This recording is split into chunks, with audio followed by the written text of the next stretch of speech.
a pretty small one. At any rate, I'd like to call the meeting to order. This is a regular meeting of the Board of Uplift Education, Tuesday, January 31st, 4:30 p.m. Thank you all for being here. Happy New Year. I think you can say that the last day of January, and that's the last time you can say it. So Happy New Year, everybody. Have a good I know that a lot of you have been wandering over to this corner because we have the new Ann. And as Alex wants to be called by everybody, oh, you're the new Ann, so he's going to get a t-shirt. I'm going to get a t-shirt. It's just going to say Ann on it. With his phone number. So. Exactly. Right. So at any rate, welcome. Thank you so much. I appreciate it. I'm thrilled to be here. So, and we have a very, very special guest with us today, and Yasmin, I heard you. Yeah, I'm your special guest. So it is my pleasure to introduce you all to Cindy Leha from Uplift Williams. Who is a senior. Keep me in line here. Who, as I sent out an email to the board, has a very distinguished honor of being Boys and Girls Club Dallas Youth of the Year. About 2 days ago, we learned she's now Regional Youth of the Year, and she's competing for State Texas Youth of the Year, and then after that, it would be for Southwest and then Nationals, where then she would get to go to the White House, and so along with about 6 other youth from across the country. So we are incredibly proud of her. She is on a speaking tour at different Boys and Girls Club events, and said, well, you need to come talk to the board because I'm sure the board would love to hear your story. So I'm going to hand it over and let you share a little bit. Okay, so hi guys, my name is Cindy Leha. As Ms. Batia said, I am currently a senior at Uplift Preparatory. So, basically about me is I've been at Williams since I was in 6th grade. My brother graduated in 2015, so that helped me get familiar with Uplift and so on. So, do you guys want to hear my speech? Yeah. Okay. So, it's funny because our speech has to be no more than 3 minutes. So my speech is 2 minutes and 58 seconds. Like I time myself every night. Okay? So here it goes. When I look back on my childhood, I remember the life I was forced to live. I remember the beatings, the screamings, the fightings, the life that didn't help me be me. As a child, my family and I suffered many financial and emotional struggles that limited me to be the best that I could be. As a child, I remember getting home late. I remember my mom picking us up and us going to the playground and enjoying the time before 5:30. As soon as the door opened at 5:30, my life suddenly changed. Every night, a daily routine. As a child, I suffered beatings by my father, my brother. My mother and I suffered emotional and domestic violence. We were called words that kids should never hear come out of their parents' mouth. It's just a whore, or the girl that was most likely to get pregnant out of the whole family at age 13. You see, my father's an alcoholic. So living with an alcoholic father and suffering domestic violence wasn't the great thing a little girl should be living. I got a middle school at Williams. My struggles continued. I thought that I shouldn't take school seriously since I wasn't taken seriously. My highest grade back then was a 43. I hated my physical appearance and I thought there was no reason to live. I was useless. My mom got pre-breast cancer and she needed to get surgery immediately. The surgery didn't go as planned, so I had to take care of her as she took care of me. So dealing with the dad that was an alcoholic and being the mother of your own mother was really hard. But then I saw the light. With the amazing staff at Williams Preparatory and the amazing help of Boys and Girls Club, I was able to become a leader. Suddenly, with the teachers and the staff, my grades went from 43s to 90s within months. My self-esteem rose massively, and I loved myself for who I am, no matter how I looked in the outside. outside, it was the inside that mattered. I learned that I could be someone in the world, that I was valuable. Currently in the process of pursuing my goal of becoming a trauma surgeon. I was taught to be a leader at Williams and at the Boys and Girls Club. Thanks to Williams and the Boys and Girls Club, I was able to open up a new book and write my own story. Be a new me. I didn't have to dwell in the past. Hi, my name is Cindy Leja, future trauma surgeon, future youth of the year. Thank you so much for your time.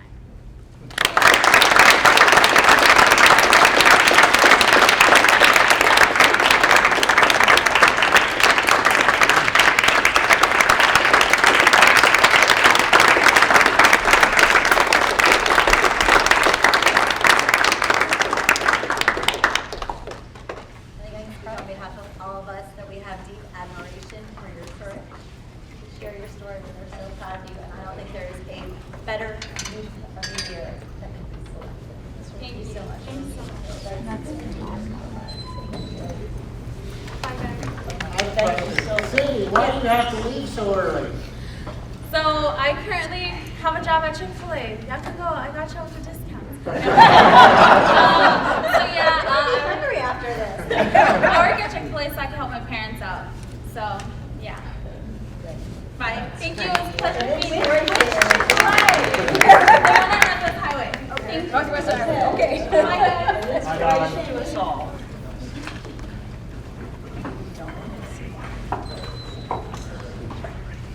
Okay, wow.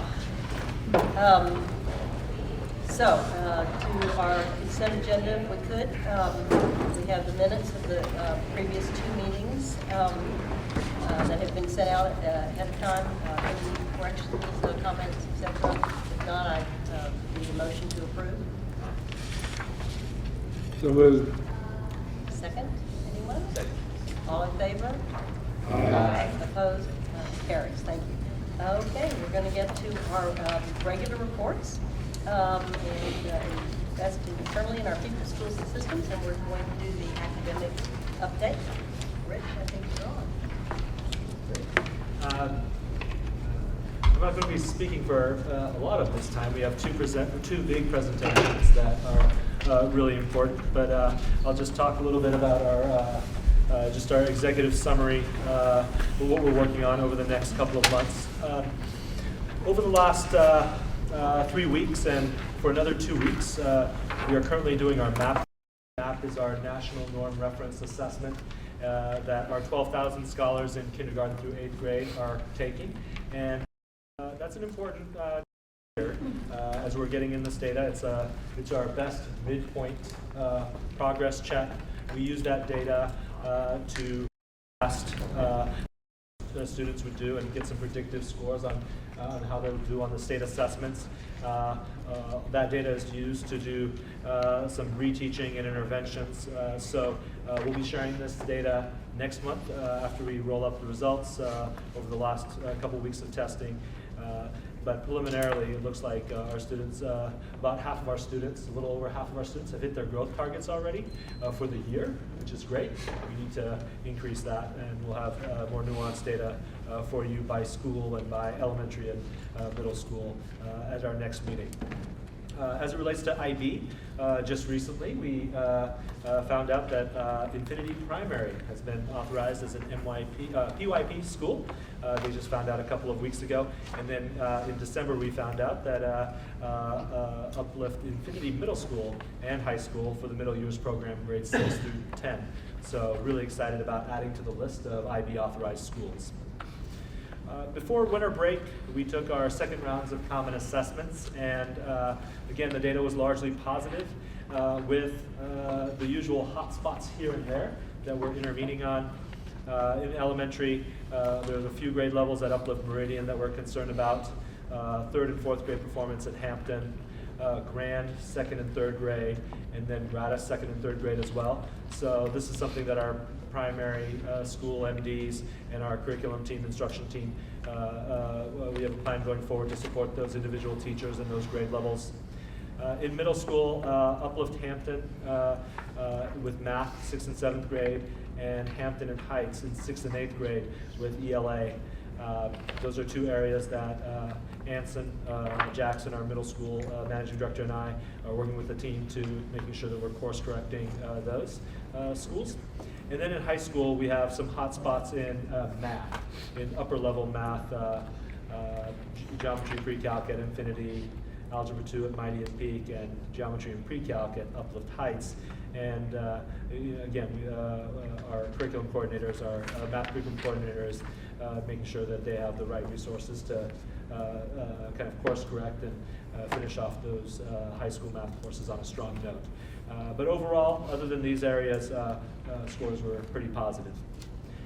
If you go to the next page, and these are the two bullet points that make up the bulk of our presentation today. We're going to have a presentation by Remy Washington and a few of our high school deans that have been working on just this notion of failing grades and GPAs at our high schools. So just at a high level, we've been beating the drum on ACTs, and probably too hard, because at the end of the day, there are of course, colleges want well-rounded students, but there are two data points that determine whether they get in or waitlisted, and that's GPA and how they do on standardized tests. And we have beat that ACT drum really hard. We've increased, as you know, our percentage of scholars that are college ready. We've at a 21.7 on an aggregate senior average over the last couple of classes, just about a little bit less than a point over the college readiness benchmark, and it's great to see that data. But we took our eye off of GPAs. And when I think about some of our schools, and I'll do the case example of Williams. Williams, over the last 3 years, has had incredible gains on ACT and college readiness levels, but their average GPA as a whole school was hovering around a 2.6 or a 2.7, where other schools were at a 3.0 or a 3.2. And grading practices varied from school to school. And when you think about our students competing for common college seats, we just needed to have some reform efforts in aligning our grade book practices to get GPAs more consistent, because we did have some schools that were a little bit tougher on students, and we would spend a lot of time explaining to colleges, here's a school that has harder grading practices, but we can't do that with 10 high schools in the mix. So we will have a presentation around failing grades. Overall, we've decreased the number of failing grades in our high schools, which should naturally increase our GPAs. So we'll have a presentation about that. And then the second presentation around A through F ratings.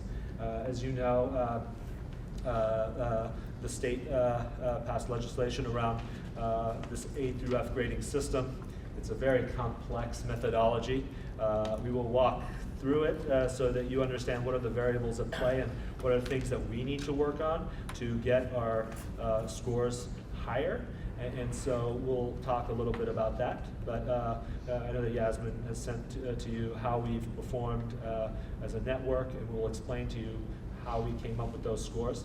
But at the end of the day, we do need to improve because we, for the most part, average a B. We have a C, B, B, A in terms of the 4 domains. What is the biggest lever is making sure our students are scoring level 2 commended and advanced.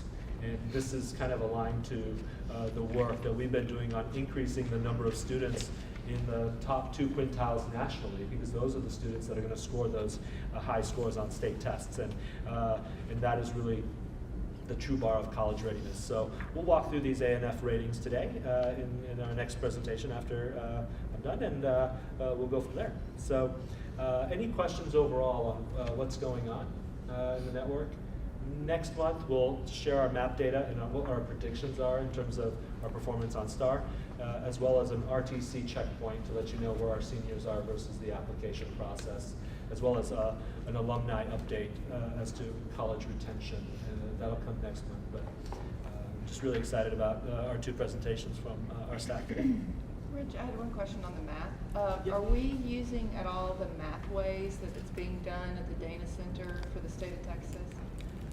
Are you familiar with that at No, all? I'm not, so Okay, so I'll the state has paid for this thing through the Dana Center called Mathways, which is supposed to heavily accelerate and provide tons of resources to teachers for teaching math. It's free to to all the districts, and they're really excited about it. I don't know how good it is, but it's probably worth taking a look at, Okay. because there's been a lot of money, putting it together for districts to use. Karen or Remy, have you heard of Mathways or academic needs? No? Well, I it's can definitely get you. something. I can get you connected. Yep, absolutely. Thank you, Angela. Great. Mathways, like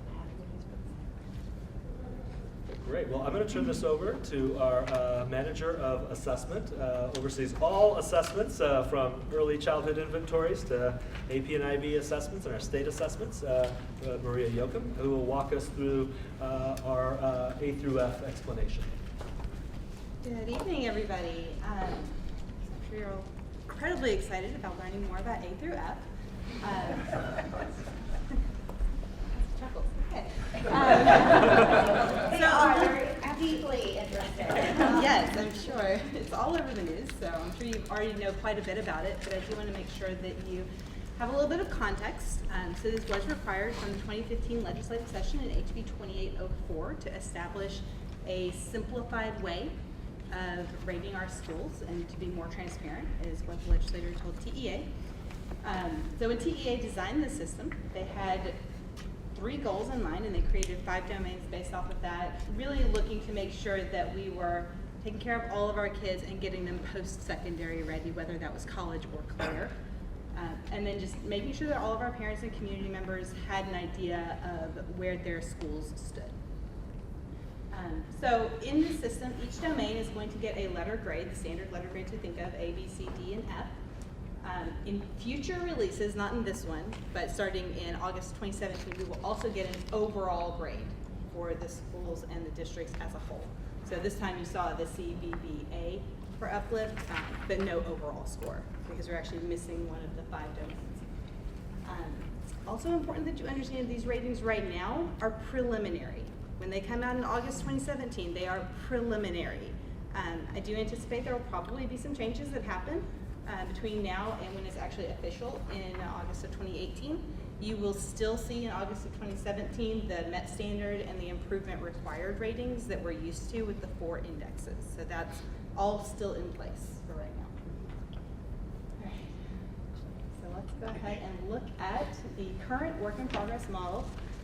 In the attachments that Yasmin sent out, this is in there as well. It's part of the TEA's overview, the 3-page simplified version.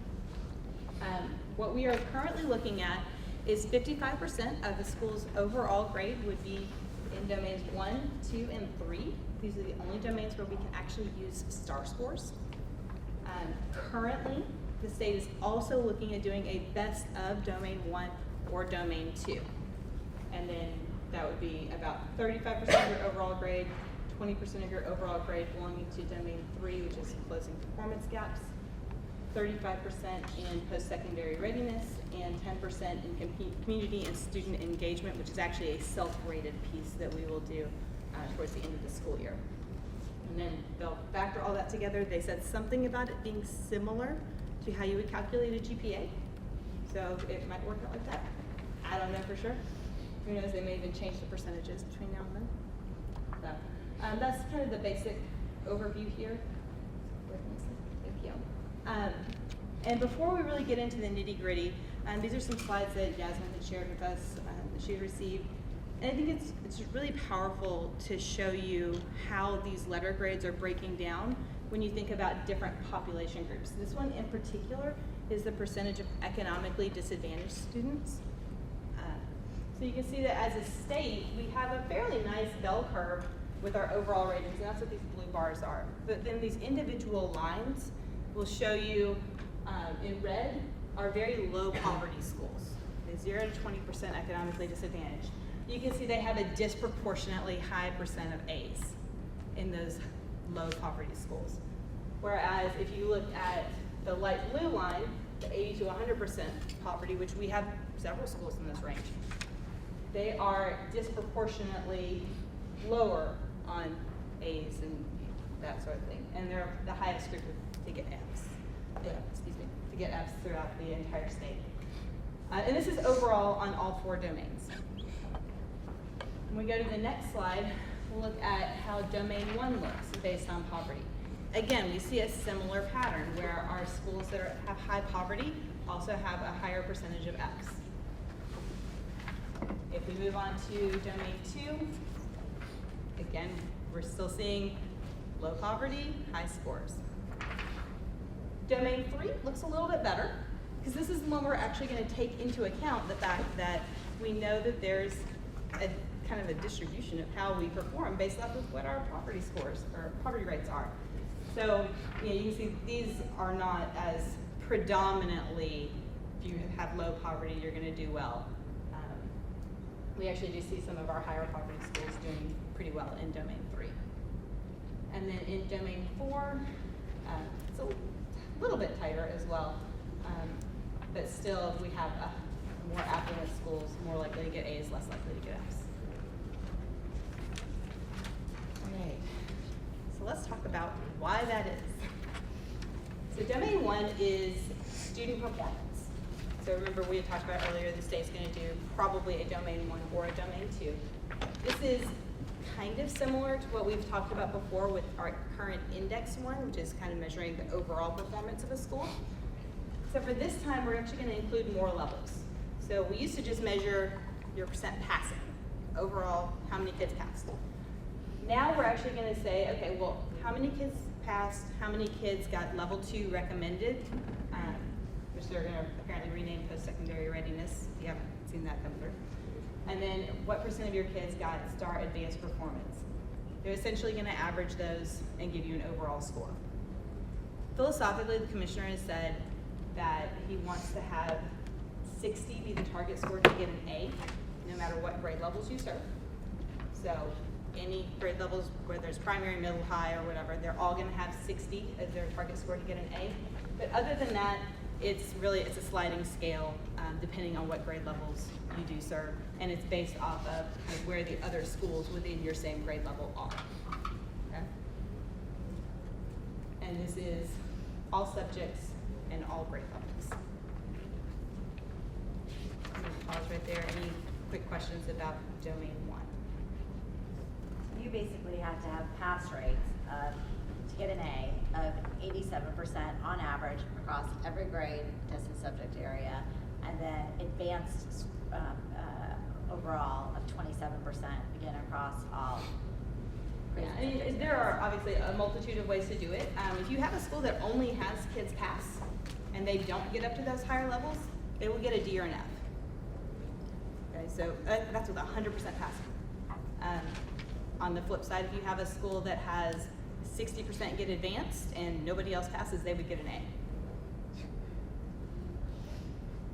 Those are obviously very extreme examples. That's not really going to happen, I'm pretty sure. But just to kind of give you some context of how the math works out. So we do know that in order to do well in this particular domain, we're going to have to get, like Rich mentioned earlier, those level 2 recommended scores and those level 3 advanced scores.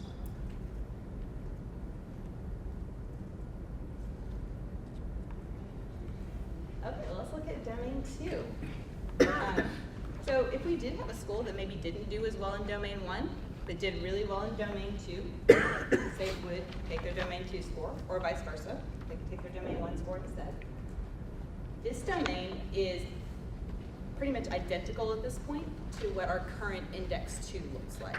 So we're going to look at whether kids met or exceeded progress, and whether they exceeded progress. So we're going to break it out by population groups.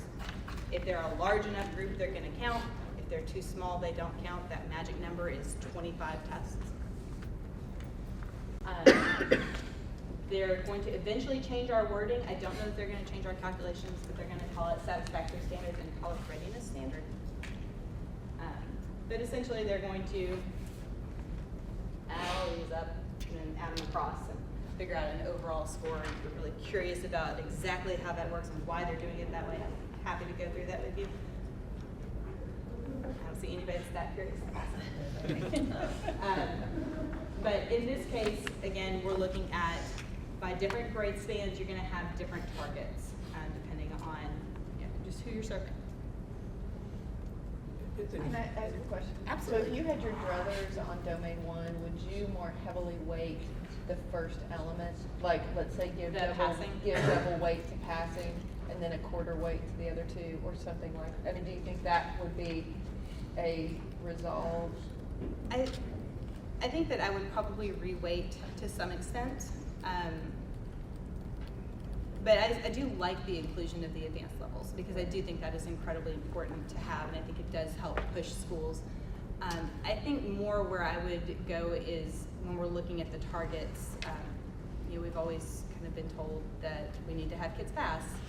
It seems to me that that should maybe be a C as in meets expectations, because TEA in a lot of ways has defined a C as met the expectation.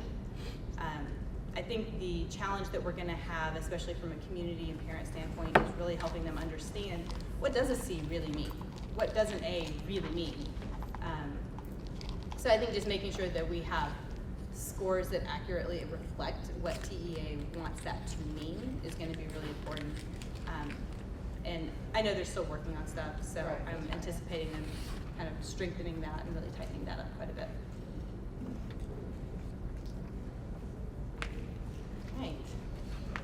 Let's talk about domain 3. I hear this is the commissioner's favorite domain. He really loves this chart, is what I hear. I actually really kind of like this chart too. The idea here is actually fairly simple. What we're looking at here is fake data, obviously, it's not real stuff. But they took every school and they said, okay, what percent of your students do you have on free and reduced lunch versus your student achievement on STAR, so your domain 1. So if you are a higher poverty school, this is kind of the area where achievement is typically falling. If you are a lower poverty school, this is the area that your achievement is typically falling. Then what they did is they did a linear best fit line. They went back to their algebra and they used the slope-intercept formulas here. And they've essentially said, okay, if you are on that line, that's your expected line, like I mentioned earlier, that would be a grade of a C. And then depending on how far above or below that you are, you'd be a B or an A or a C, D or an F. And you can see that if you are a low poverty school, let's say you're this one right here, you didn't do very well, right? But we take that same school and let's give them a higher poverty rating, they're an A. Right? So we're basically saying, like, yes, we know that schools with higher poverty do struggle more on standardized tests. Is poverty the only variable they use to predict expectation? In this particular one, yeah. That is, and that could change. I don't know. They may turn it to also include types of ELL population or something like that. So we know that those scholars do often have similar struggles with standardized testing, but I'm not sure exactly where they're going to go with that yet. TA did one of these for every grade level, so elementary school, middle school, high school. They have these districts. Sometimes you'll see the AEA campuses, which Uplift doesn't have any of those. Those are, you know, your juvenile detention center type schools and that sort of thing. So there's a different one for everything. We can go to the next slide. Then we get to do a really fun calculation. It's a 3-step problem. Essentially, it's going to look at what did you actually get, what should you have gotten, and then we're going to say, okay, let's take your difference between your expected score and what you actually got. If it's a positive number, you're doing pretty good. If it's a negative number, that's not so good. I mean, overall, the concept is fairly simple. The calculations get a little bit crazy. The concept isn't too bad. And this is, like I said, where they take into account your economically disadvantaged population.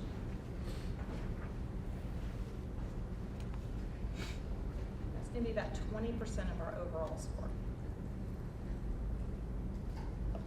Any other questions on domain 3? This is where we were a B as a network. Yes. So we performed better than we were expected to, but not so well. Exactly. Or in the A category. We weren't terribly far off, if I remember correctly. We were at 4.8 above, I believe. And I think for districts it was, I'm not gonna say because I don't remember exactly, but it wasn't too far off of Google. Right, then we'll go ahead and check out domain 4, which is post-secondary readiness. This is 35% of our overall grade. In this particular domain, the HB 2804 says we cannot use STAR scores. So what we used to have an index score, what we currently have an index score, is that we use recommended levels on STAR tests, and you have to get it in multiple areas. But now, we can't use that for this A through F rating. So we have to find other ways to measure whether or not a scholar is post-secondary ready. So are they ready to go to college, or are they ready to have a career? In elementary school, the only indicator that they've been able to think of for that is chronic absenteeism. So essentially, all of our elementary schools statewide, they're saying the percent of your kids that are in school more than 90% of eligible days is the only thing you're rated on. Which, as you can imagine, for the fact that we've loosened some truancy laws, and when you're dealing with kids that young, it's a lot about the parent and a little bit less about the kid. That's going to be a challenge. So that's where our community engagement is really going to come in heavily for all of our schools.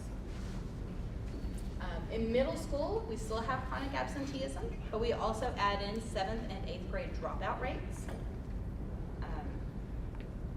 And then in 2017, they're going to add in an indicator about having additional high school coursework. So kids taking Algebra 1, kids taking Geometry, kids taking Spanish 1, and I believe there are a few other courses they're considering, but they haven't released what those will be yet.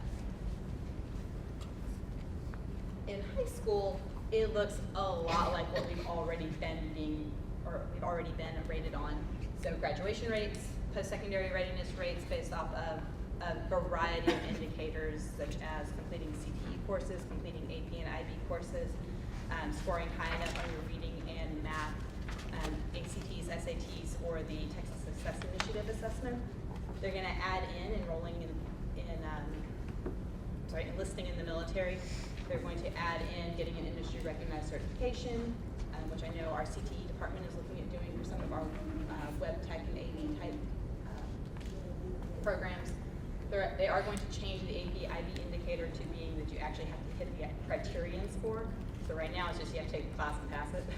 So all of our kids take the class, so we do really well on that. But now they actually have to get 3s on the AP test. So I believe it's 4s on the IB test moving forward. And then graduation plan rate. So essentially, are they graduating on the top 2 plans, not on the bottom plan? Which we also do really well on that. I anticipate our high schools being absolutely fine in domain 4. A little bit more concerned about this whole chronic absenteeism thing, just because a lot of our schools are fairly small. So just having a couple of kids that have issues with this could really impact us overall. So with our peers, our high-performing charter peers across the state, we have aggregated our feedback on the A through F system and are having some other advocacy organizations kind of fight this fight on our collective behalf, so we can stay focused on other advocacy items that are a little bit more pressing right now. And this specific piece of feedback on domain 4 is one of our biggest asks to please be fixed as they continue to roll out future iterations. Yeah, Yasmin, on that, I know that Professor Morath has a group called ACAP that is giving him feedback, and Eddie Conger from ILT is the charter school rep. So that's another way also that we could give feedback if you guys want to. I can sort of help work through that group as well. It might be worth trying to double down. The other thing on the industry certifications is feedback from any of the districts or from business people is due by March 15th.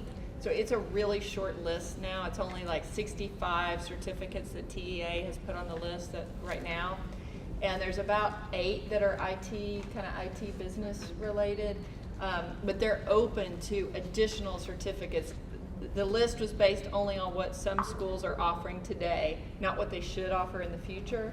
So they're really looking for feedback, especially from companies, about things they should offer in the future. So it's on their website, the TA website, if you just look up industry certifications. We're trying to consolidate industry input, and especially on the IT companies, but if anybody else has input, they're really looking for that. Just a comment, a question, maybe. My comment is just that if one of the outcomes was supposed to be to educate parents about schools, this is way too complicated to ever do that. And I don't have an answer, but, and my question is, from what I hear and what I've read, it doesn't seem like it's possible for a low-income school to, you know, get an A rating. There's too many hurdles. Is that unfair? I don't think it is completely out of the question. There was one or two networks that had an A on the first domain.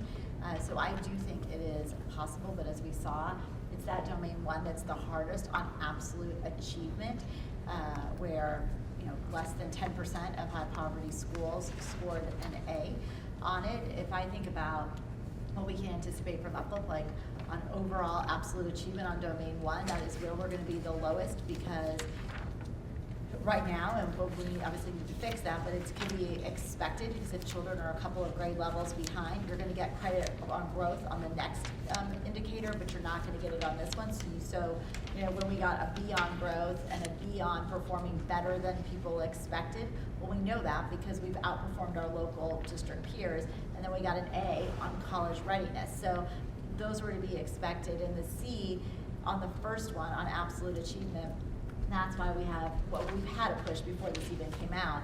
We've got to increase those advanced rate scores, so that way it balances out the fact that we still are serving many new children coming into our network who are a couple of grade levels behind, and domain one's not going to give us credit for the growth piece of it. So ideally, I'd like to see us at a B on domain one when we see the next version of this by our advanced rates going up.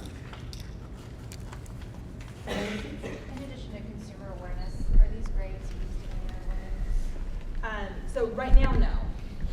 In August 2018, they will replace our Met Standard Improvement Required system. Oh, okay. So by the time August 2018 rolls around, if we've had IR schools in the past, we have one right now, that would actually be determined by this instead of the indexes that we've been working with. And they haven't really gotten to the point where they would tell us specifically how that's going to work, and I think a big piece of that is they haven't actually shown us how all of the different scores are going to come together into one overall score. So once we have that, hopefully they'll give us more information on, are you going to be required to do all these improvement efforts if you are an F school, or if you're an F or a D school? Are those going to look different depending on what score you receive? But all that is still kind of up in the air, and they haven't given us a lot of guidance yet. Do we have a sense for where everyone stands right now, like us versus our competitors, and do we have that data kind of? We were one of the higher performing charters, and as far as the local ISDs, correct me if I'm wrong, Yasmin, but we were higher than everyone else. Of the urban ISDs. Of the urban ISDs. The urban ISDs. We were higher than DISD, Yeah. higher than Fort Worth, higher than Arlington, higher than Irving. On par with Grand Prairie, except for they were pretty low on domain 4, and that's where we got an A. But the first three, we were exactly the same. They were probably our closest local ISD, and again, with serving a population that looks like our scholars. And then to Maria's point, we were probably second or third highest among all of our charter peers in the state. I mean, yes, but it's still hard, right? Like I see, this is like part of this Tony's point, right? Like it's supposed to be simple parent messaging. I mean, who wants to be a C on any of these ratings? I don't want to be a C, but like the C is what the state has said is what the expectation is. Like you met the expectation. Well, that's part of the problem, because no one's going to dig, like to Tony's point, no one's Yeah. going to dig into, the average parent certainly is not going to dig into the detail. And it's not going to, my guess is, it's not going to be clearly communicated that the target for a met expectation school is a C. There's going to be an assumption that C is negative. And so it's just seems to be self-defeating. I think there's also just something so negative about basically saying that 90% of high poverty schools are not good. Like from the way this rating system. It sounds like the is, system writing it off. It's literally, I just think it's sending this very unfortunate message about our highest needs schools. Can we assume that the, sorry, someone else? Go ahead. Can we assume that the improvement required in med standard, that the state really saw that as black and white, and now that they're assigning grades, that they're giving a little bit more color to that, and a little bit the transparency that they spoke about? And so, I mean, I don't know how many parents really inquired into the black and white, what that system really meant behind the numbers or behind the label. Are they going to also inquire, or are they going to inquire about the letters and what they really mean? Because this is the weeds. I don't think parents will want to get into the weeds. Right. Things are, so. Yeah, I think a number of our schools have actually had significant parent contact around the various scores that the school had in different domains. And some more than others. We have some schools that are exactly like what you said. They're like, oh, okay, there's the score. So I like where my kid is, and I'm happy with that. Others are like, why didn't you get an A in everything? Now, with our current system with the indexes, we do still have distinction designations. So you can be Met Standard and then get like little stars on your report for the distinctions, and that is also some color in there. I think the state was trying to give a more multifaceted view of what's going on, but at the same time, if you're also going to distill that down to one letter grade, then does it really accomplish that purpose as well? So I think there's a lot of stuff they're going to have to work through with feedback from the constituents. The other thing that occurs to me is and this is the problem with C being the target more or less, even though there's not a forced distribution, is that the juxtaposition between these A through F grades versus A to F grades for a scholar, where we would not say that your goal is to get a C. I mean, and the incongruity of that is just it just doesn't make any sense at all. Well, I do want to point out actually on these targets that we have right now, the state did set those targets based off of more of a bell curve. Yeah. So the current targets we have now, they're going to do that resetting again at the end of this year for August 2017 targets. And then what they say is that they're going to keep them the same so that we have a whole year of knowing what the targets are going to be before we actually get rated But on those targets. nevertheless, even But- regardless of whether you're setting Yeah. targets to hit a bell curve, although I thought I saw there's no forced distribution, it's still it's an incongruous to what we're telling individual scholars in terms of what should be your goals. Because I'm not going to tell my son that your goal is to get a C. I mean, Well, Randy, I think part of it has to do with the fact that the Texas Constitution says that what's required is a general diffusion of knowledge. Yeah. And that's not really been defined. And so it doesn't say world-class standard. It doesn't say college and career ready. It just says general diffusion of knowledge. Right. And so I think that's part of why they I said just say that. we're going to disconnect. Yeah, on the- understood. But I think one positive way we can use it is to press the legislatures on funding, because the way we're messaging is, hey, if you want to have schools that are B's and A's and even C's, that requires funding to help these schools move from where they are to get to that level. So we're trying to think of ways to actually turn it to a positive, because they're not that focused on the cost of getting to an A. Like, Yeah, what is and that? That makes sense from a macro standpoint, Yeah. but I'm thinking on the micro. Yeah. My school got a C, so C should be good enough for me. I mean, that's a simplistic view, but I mean, you're going to get that. And that's why there was something that was nice about 2 systems ago, where it was like exemplary. Like, there were words, descriptors used for the 4, so that way you at least knew, oh, this is what. It means. Yeah. It's not open to interpretation. It's Average more is average. Average, yes. It doesn't carry the connotation of a C grade that everybody brings that baggage with them. Well, that's what you're exactly talking about. It's average and C. They did a forced bell curve because they said this is what we want it to look like a distribution. But as we saw from the poverty rates and you add every other indicator onto those things, and this is not a normal distribution, it's totally skewed. But it's easy to say A through F. That's why they've spent the last, 3 months trying to explain it, and you gave the most cogent explanation, but it's in the weeds. But we have to live with it. At least until they change it in 2 months. So if we want to give feedback, I'm sorry. Oh, yeah, go ahead.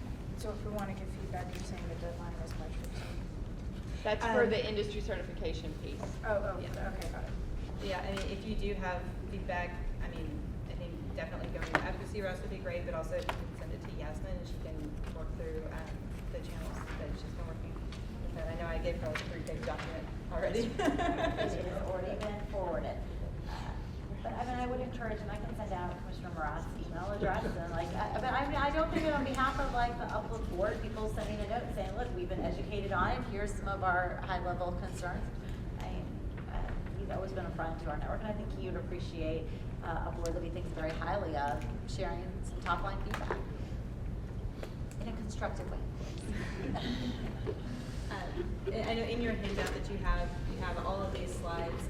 I'm not gonna dig into these weeds with you, but if you did have questions about them, I wanted to have them up there in case you wanted to ask.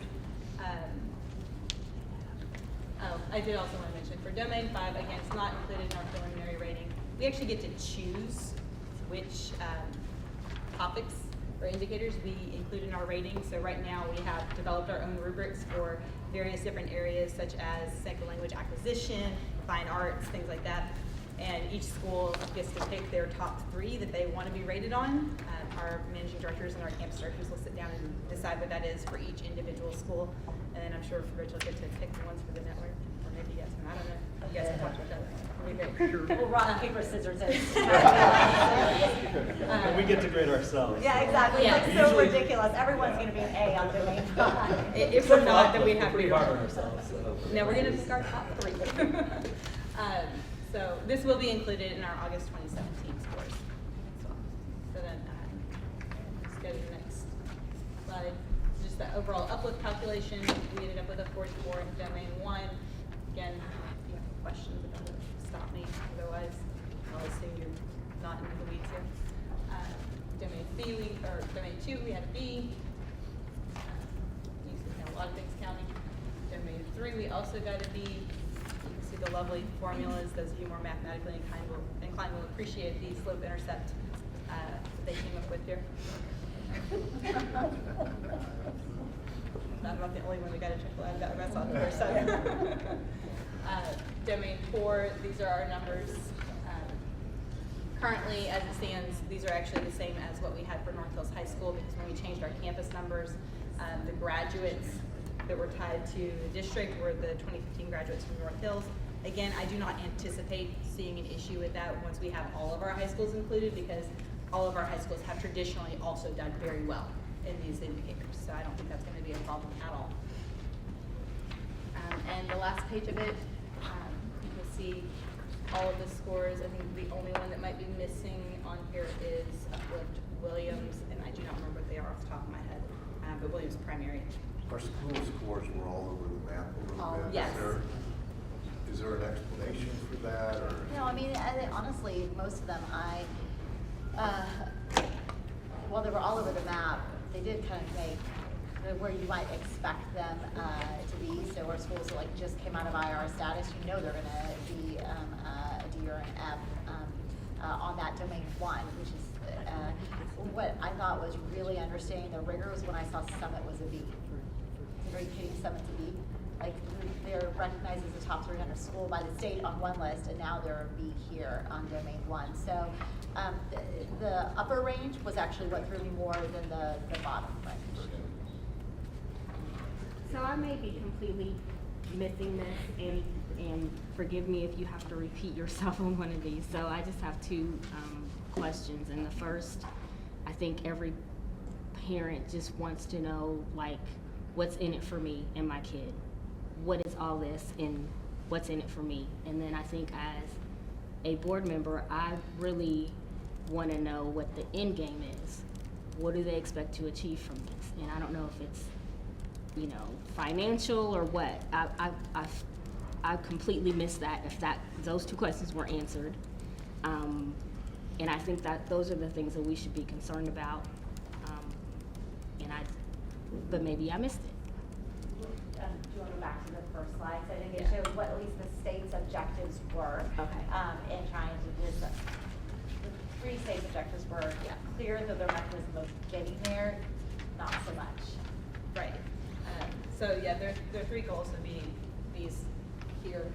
Generally speaking, what the state was really trying to accomplish with this was to be simple and transparent. That was the overarching goal. Because letter grades are simple. The way we've calculated them, not so much. And the understanding that people may have of these letter grades is obviously going to vary, so we're going to have to do a lot of education around that for our parents.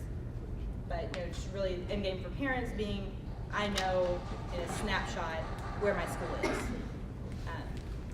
And the end game is they just wanted to have Texas schools perform higher.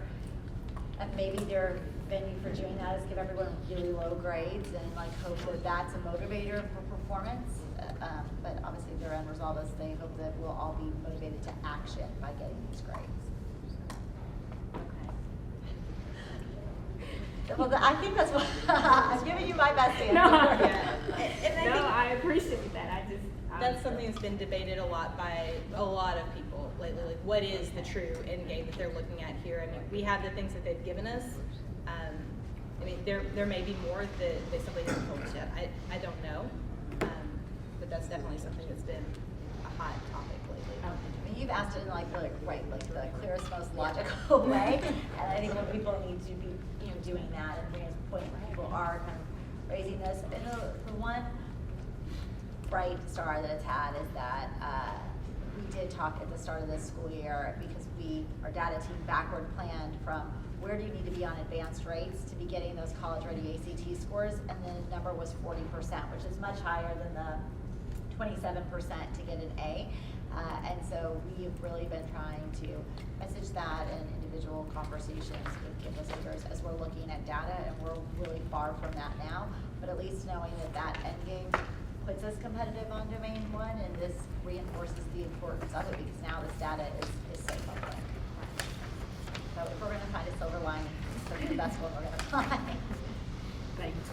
Well, I'm kind of wondering if we should have a board response to Moran. If there should be one response that we say, because I'm hearing so much concern about the implications for us, and our parents. I would rather that the board speak with, largely individuals can email Morath, but I think it has more force if the board speaks in one voice, if that's possible. Yeah, of course. I mean, I think if everyone wants to send their feedback to you, I think we can help you draft what that letter might look like.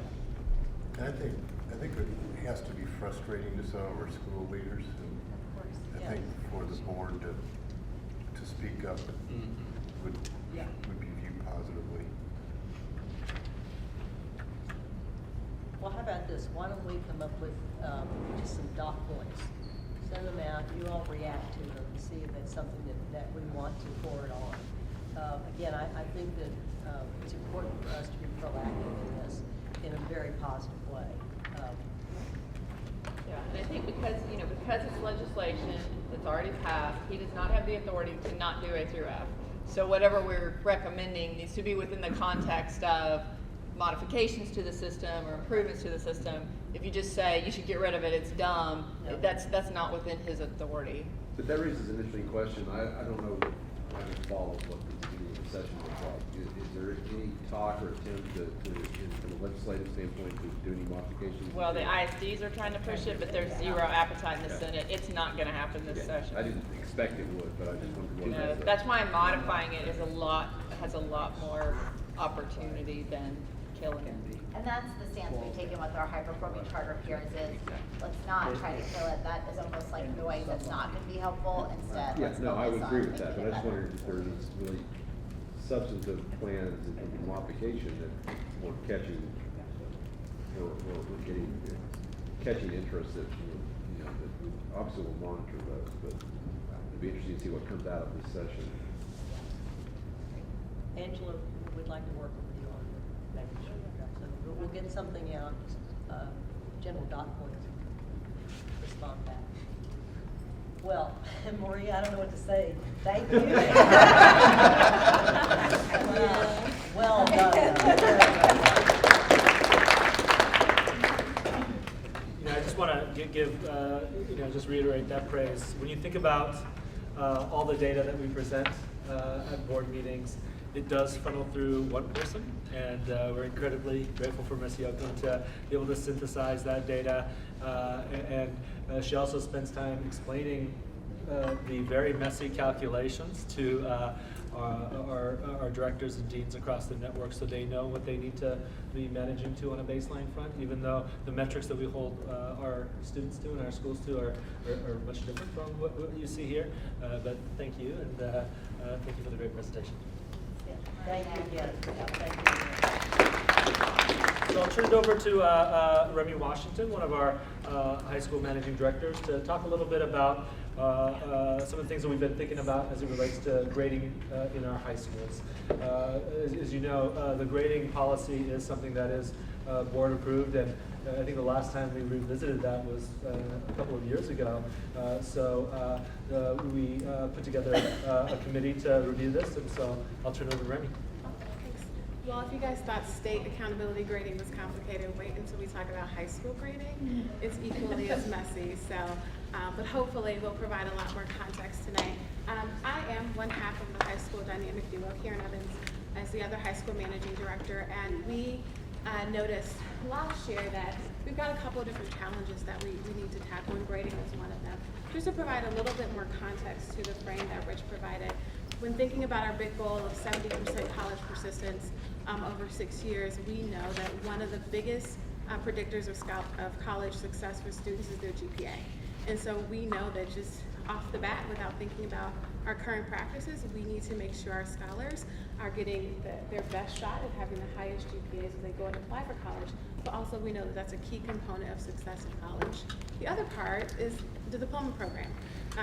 The IB diploma program, our hope is that we will be authorized schools, all 10 of our high schools, in the next 2 years or so. And so we want to make sure that our grading practices are in line with this assessment expectations of the program. So we took this year as an opportunity to learn more about grading. We want to do it as more of a strategic and reflective year about our grading practices across our high school cluster. As Rich mentioned, we did see like an uptick in a variance in failures across our campuses, and so this is what got Karen and I really curious about how we were going about grading as a cluster. So we did grading practices learning community made up of multiple stakeholders, but led by our 3 deans, Dario Ganich from Uplift Peak Prep, Jeremy Green from Uplift Hampton, and Jeff Kirby from Uplift Luna. They actually led the work of this grading practices learning community. And so I don't want to steal their thunder, so I'm going to have Jeff come and present what they found and what we would like some recommendations about regarding grading. So Remy talked about sort of the rationale really being around making sure our scholars are prepared for college and able to succeed, and really about this push for IB, and really rethinking what are the things that we need to do to prepare our kids for the diploma program. This really was in response to a couple of factors that we saw at the end of last year. When we looked across our network, we saw that at some schools we had 15% of kids fail in a single course or more. We also saw at other schools that it was upwards of 51% of kids fail in a course. And when we really think about when half of the kids are failing a course within a high school, what that does to culture, what that does ultimately to academic readiness, and really think about what the implications are for the types of schools our kids are being able to get into, it really recalled sort of like this is something we had to do. And so in preliminary thinking about it, we thought about sort of like 2 big reasons. One was that just inconsistent grading practices across our network between our schools, within our schools, among teachers, being one thing that could lead to such a high failure rate, and really thinking about if we have similar content or similar quizzes being administered across norm courses across our network, but the grades are being different, are teachers grading those separately, are they using different criteria, being one thing, and then the second thing really being about what is the consistency of failure monitoring looking like on campuses, and what is that intervention looking like? And really thinking both of those 2 things hand in hand have led to such a big difference between our high schools from that 15 to 51%. So during the summer, the 3 of us went ahead and read a book to gain just a little bit more knowledge about what is going on with this and what are some better grading practices that we can be implementing in our schools. And we really found that in our intensive book study that we really needed to change some of our approaches so that we better represented what kids were knowing as opposed to some of the negative behaviors they might have been exhibiting. Particularly we're thinking about when we're taking kids who are multiple grade levels below, who may not have some of the academic readiness skills that we are responsible for developing, that we're ultimately penalizing them and really resulting in this higher failure rate. So we really wanted to rethink that. And in response to that, we developed a survey to look at multiple stakeholders, what was the current mindsets that they had, and what was also the practices. And so those different stakeholders were our teachers, our leaders, our students, and our parents. And so we wanted to get an assessment from them, what is going on. And then secondly, we looked at some of the research literature that was out there, put out by professors or other think groups, about what are research best practices related to grading and what are some of the things that we need to be doing and what are some changes in practice do we need to be making. And so it's just some quick context about the survey, right? It was anonymous. It allowed us to break it down by all the different demographics. We really, for our teachers and leaders who are the ones who are making the decisions about the grading and what is going into it, we really wanted to think about what is their perception about what should be happening, but also what is their current experience. And then for parents and for scholars, we really wanted to focus mostly on what is their experience and what are they experience on the day-to-day when they're interacting in terms of getting an assignment back, what are they looking at when they're reaching to parents and that sort of thing. Okay? One caveat to know, and it's definitely something that needs to be addressed, is that we did have a low response rate from parents on this. And so whenever we look at this, we got to realize a very big stakeholder group is missing from this data, and it's something that we need to sort of address moving forward. So some high-level stuff before we start jumping into the weeds as we're doing today is that we had 4 big takeaways, and there's lots of ways to look at it, but these are probably the 4 firmest things that we were able to take away. Is that the research overwhelmingly supports getting rid of this idea of a zero. Zeros are essentially giving up on a kid. They're often perceived to be an impetus to change behavior, but that really just doesn't pan out. However, when we think about mindsets, our teachers in particular and many of our leaders really think that zeros are something that needs to be on the table as an option. And so there's disconnect between what the research best practices and what people think they should want to be doing. So that's going to be something we're going to talk about. The second thing is that this idea of retakes and revision and opportunity to get feedback and improve, people do value it, or rather it's being implemented, but there's differing values on whether it should be a practice that we do implement. So it's something we're doing now, but because of the difference in opinion, it may be something that changes. So we want to have clear policy about what retakes look like on our campus, so we do guarantee that for our scholars. As we think about IB, rubrics are a really big thing just because they clarify for each assignment what are the things that kids need to be able to do, the skills, the knowledge they need to be able to demonstrate, and what that progression of learning looks like from just initial acquisition to being able to excel and demonstrate that at a high level. And so overwhelmingly, there are support for rubrics, and kids love them, everybody loves them. We just want to go ahead and really think about what does that look like to double down on that, and really make sure that those practices are better integrated into our curriculum. And the last thing is that when we look about plagiarism and cheating, our teachers and leaders really do like the idea of making sure that the consequences for plagiarism are really focused more around a disciplinary process as opposed to an academic punitive one. So really thinking about what are the changes in policy around plagiarism that we could be implementing in our campuses that are more restorative as opposed to punitive. Before you go on, Yeah. could you give us just a little bit of color around the research? What's the rationale? What problem are For we the solving particular that first one? by getting rid of zero? Yeah, so we'll look at on the next a couple of people, but it's also people like Paul Tuff have really talked about this idea of high stress environments, and when our kids are coming from their home environments or whatever the communities that they're coming from, many of them come with a lot of things into the classroom.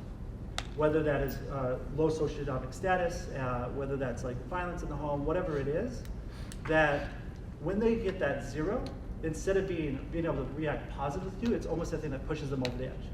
And so there's just this downward spiral. So in our schools, the kids who get zeros tend to be the kids who get more zeros and get more zeros.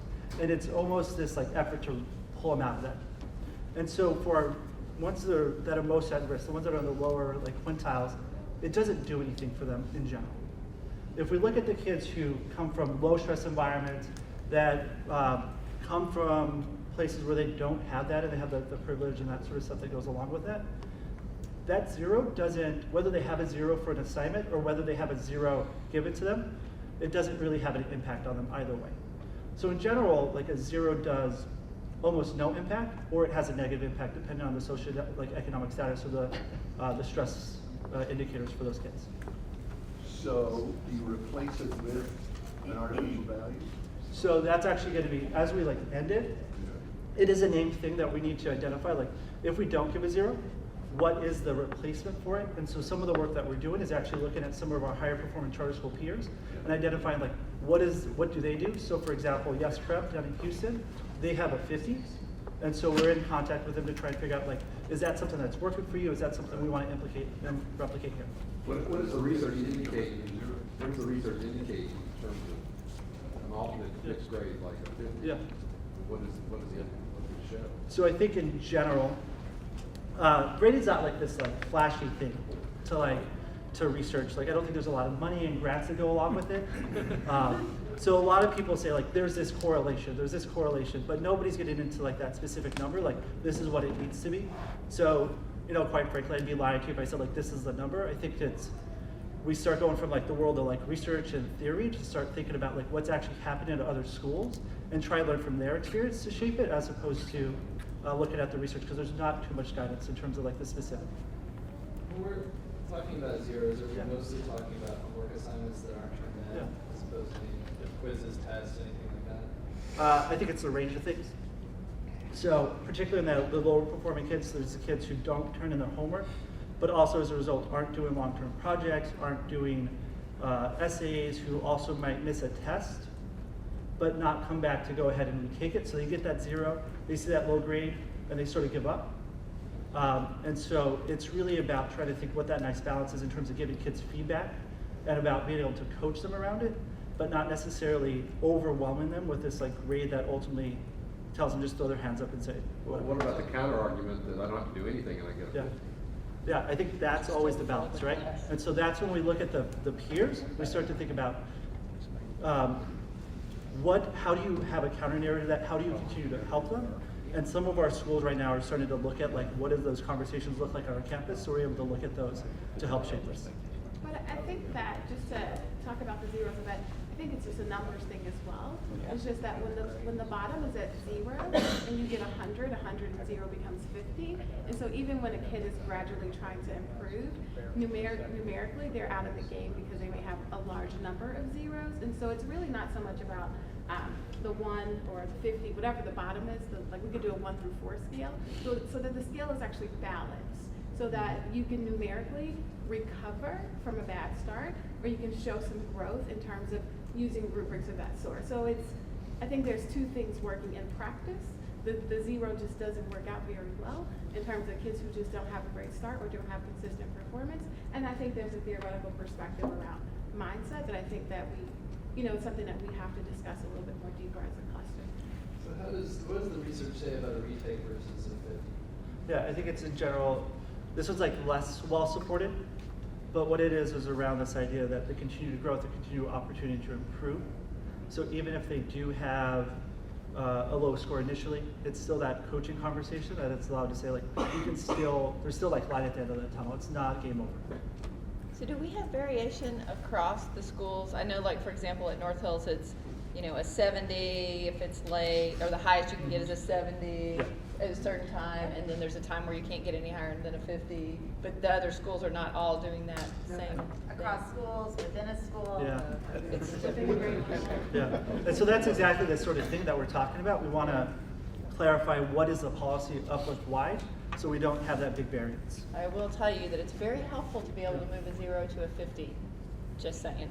From personal experience this semester. Yeah, on an individualized basis.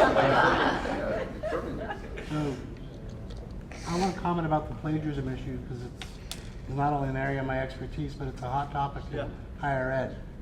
And higher ed doesn't treat it just as a discipline; they treat it also as an academic.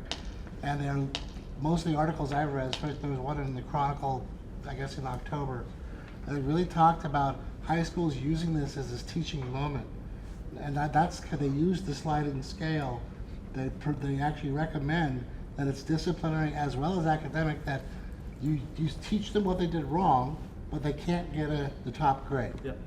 Yeah, and so those are, we've talked about the disciplinary only thing is definitely something that's we're interested in. We're trying to think about, does that look differently between kids who are still in our MYP program, who are really getting into that 10th grade? And does that change for DP? Because the diploma program in IB really takes that very seriously, this idea of like academic honesty. Yeah. And so one of the conversations we've been having is like, is there a difference in terms of what that expectation is in 9th and 10th grade? We're really helping you develop and understand when you do that misstep in the 9th and 10th grade, we're there to coach you more. But when there's an 11th and 12th, there is that option of the more punitive, more academic, because that is one thing that IB does support, while also making sure that they're understanding what the seriousness of and when they do get to college. Yeah, I mean, we got the example today in the news. A quick question on the parent survey. Is there a way to incorporate it in the online re-enrollment process? I assume that's maybe a possibility. That's outside my... So we're under re-enrollment now, so not for this year, but is there ever an opportunity as families are re-enrolling to add in a survey question or two? Is there something we wanted to test out so we can get broader parent input? I'm sure there is. I just don't know what we just have to figure out what We're it off to looks the like. races now with re-enrollment, so that probably isn't a this year thing, but yeah, that's good for us to think about as we're doing re-enrollment. Is there something that we really want to capture feedback on? Right, because you have their attention. Because we have their attention, that you have to do it. That's great. Great suggestion. So these are, the next 4 slides just present some of the survey data, some quick high-level research. We sort of got into some of it beforehand, so it might go a little quicker on this portion. But if there's a thing that you would like to particularly stop on or highlight or ask a question, feel free to jump in. So there was just some of the research. We talked about some of the people who did the research who like promote those ideas. We talked about this idea that zeros disproportionately negatively impact kids who come from high stressful environments while having a sort of minimal impact on those kids who come from less stressful environments.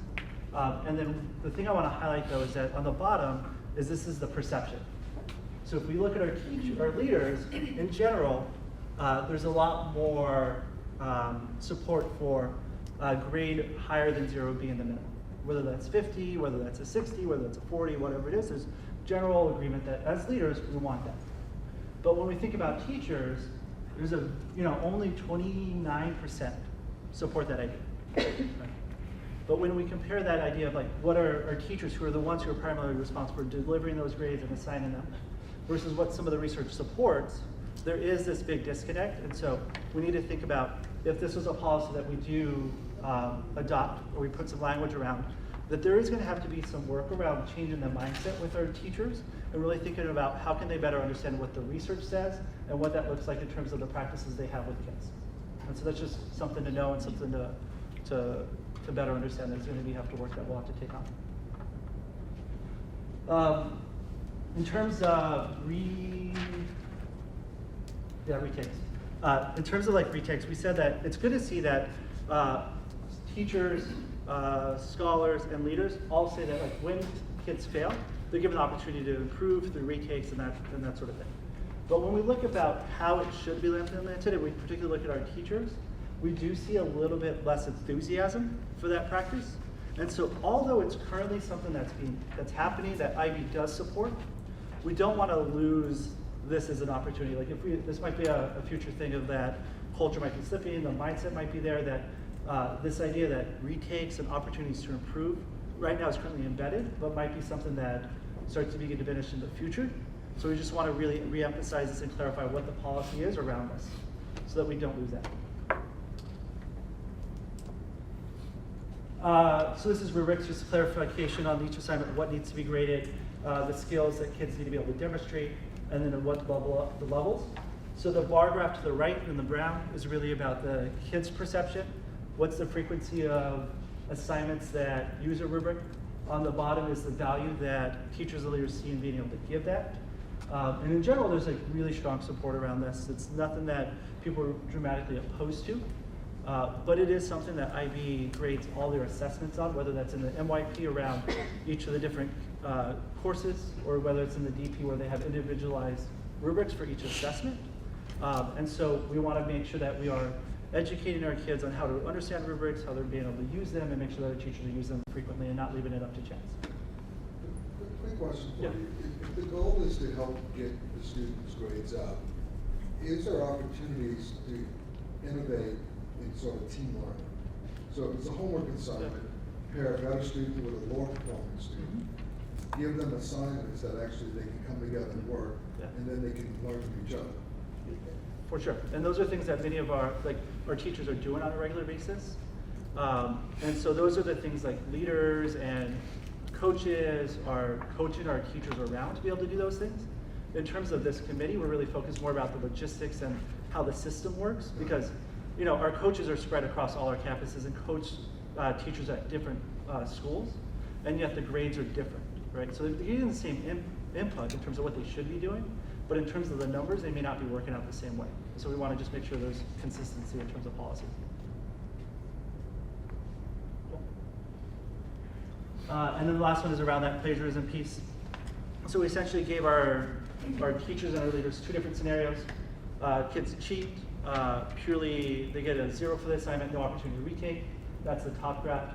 The bottom one is they cheat, they get a disciplinary only consequence with the opportunity to do a retake or an alternate assignment. And in general, there's more support for the more restorative, purely disciplinary one, as opposed to the more academic punitive one. And so this might be an opportunity to move on that and make that part of our practice. With the idea that we do maybe have a change in practice between 9th and 10th grade versus the DP 11th, 12th grade.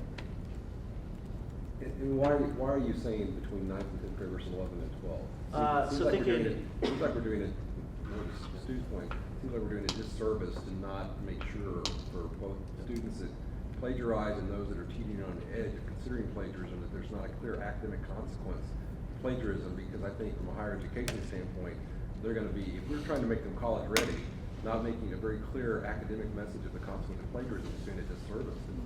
Yeah, I think the argument there is that we're thinking about, as our kids come to our schools in the 9th grade, what skills they come with or what sort of perceptions they have. And so we do have a bulk of our kids coming up from our middle schools who may have been coached on this. However, my experience is that many of our kids who are coming out of network may cheat, may not necessarily, may just take the 0 and not necessarily have always the coaching around that. So the idea is that within the 9th and 10th grade, we're doing a lot more of the coaching and the development with a lot of the support through systems that our deans may be doing, while in the 11th and 12th grade, more replicating the experience they may have with the DP program. Sounds like a very muddled message to me. Yeah, we might need to work on it. I'd be happy to work with you guys on that. Yeah. Because you're right, the higher ed group, I mean, they're not going to give a 0. They're actually really trying to teach this. Yeah. But it's a required retake, not an offered retake. But you cannot, you literally have to show mastery of why you understand this is an issue. Yeah, I'd love to pair on that. Just so I understand, the difference between plagiarism and not turning in anything at all. Yeah. Plagiarism, you can retake. This is what the conclusion. Yeah, so. Is, but a 0 turns into a 50. Yeah, so there's a few different scenarios, right? Like a minimum grade, which is the first one. The second one is about just guaranteed retake after they have demonstrated mastery or they've tried it and attempted it. And this one's really around this idea of just the plagiarism. So if there's some sort of, they've turned something in, they may have cheated on it, they may have misquoted something, really saying that you need to redo it, we need to know actually what you know, so we can give you some academic feedback on it about how you can grow. So the decision tree for a student that doesn't want to do something would be, I don't do it at all, I get a 50, or I quickly copy something off the internet and turn it in, but I get to redo it later, and there's a disciplinary outcome. Are those the two alternatives that they would have to weigh? I mean, I don't know if that's necessarily the way I would put it. I think that it would be, the bottom is the bottom. The bottom is the bottom. If we decide, we have not made any decisions. If the bottom's still a 0, it's a 0. You didn't do it, you didn't do the retake, whatever, it's a 0. I think that if it's you plagiarized, you had a coaching conversation, you then get another 50, I think that's an option as well. I think we have to decide on the bottom, that's an issue, and then we have to decide on academic versus discipline or both, or a combination thereof on those policies. But I think that yes, we're dealing with high school brains, that think about all the ways to outsmart the Yeah. system. Well, and so we yeah. probably need to make sure that we're balancing so that Yeah, there they're is gonna not game a- the system, so Josh's point is well taken. If there's a better outcome to do nothing versus cheat and get caught and have a discipline and then have a retake, you know how it's gonna play out. Sure, but I think that the opportunity we have here is to get everyone smart about what our grades actually mean. And so for scholars, it's like, yes, if I get a 50 on my retake, or I don't do it at all, or I plagiarize, like that bottom is going to be the bottom regardless of how they go about the work. And so I think we just need to norm on how do we create a balanced system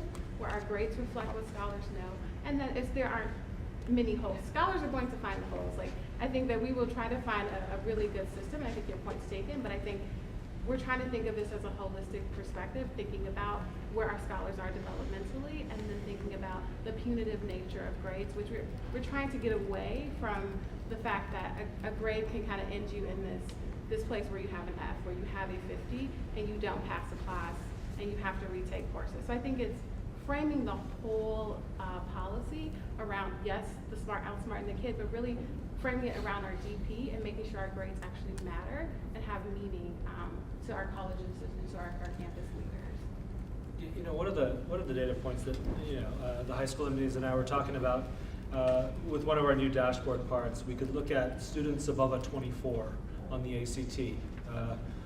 For a lot of our schools, if our students score that, they should theoretically get into some really great colleges and universities.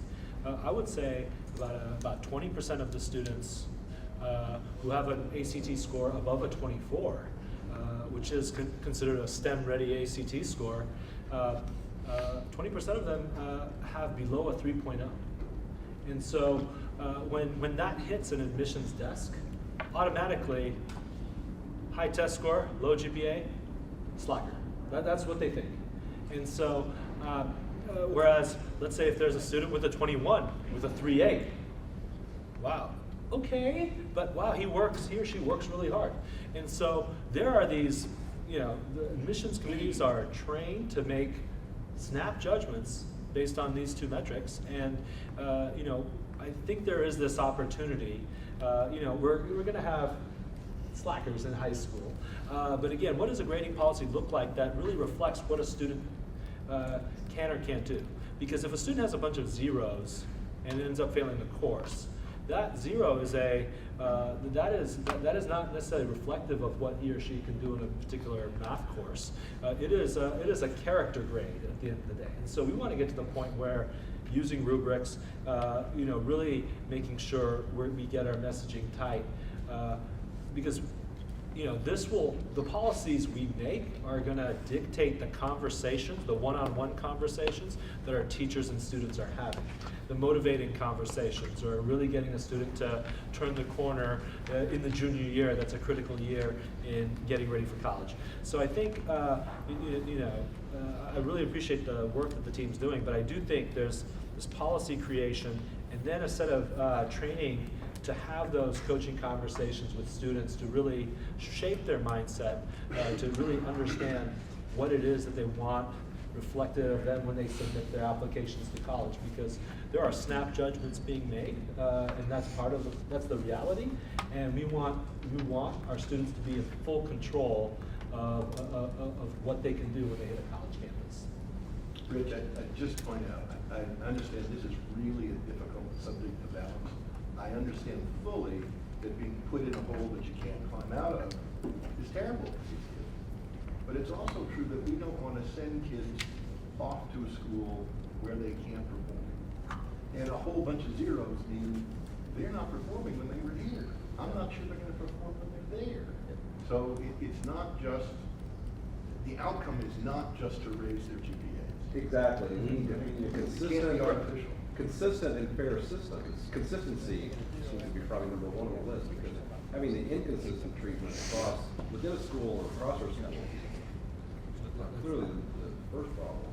But having a balanced system and fair system, but not one that is, because there's a couple of comments that have been made along here that almost seem designed to make sure there's decent GPAs for college admission purposes. That's not our goal. It's a balanced, fair system where people have an opportunity.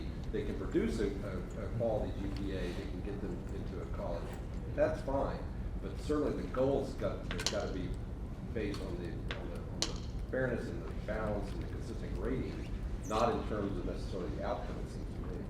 And ultimately doing the work. You know, if you Yeah. move, not just to get a 50, but to move from a 0 to 50, you actually have to sit during lunch or sometime and turn something in. That seems like another issue. I 'Cause they think do. another indicator, something we can't really miss is that a 0 doesn't mean that you're lazy.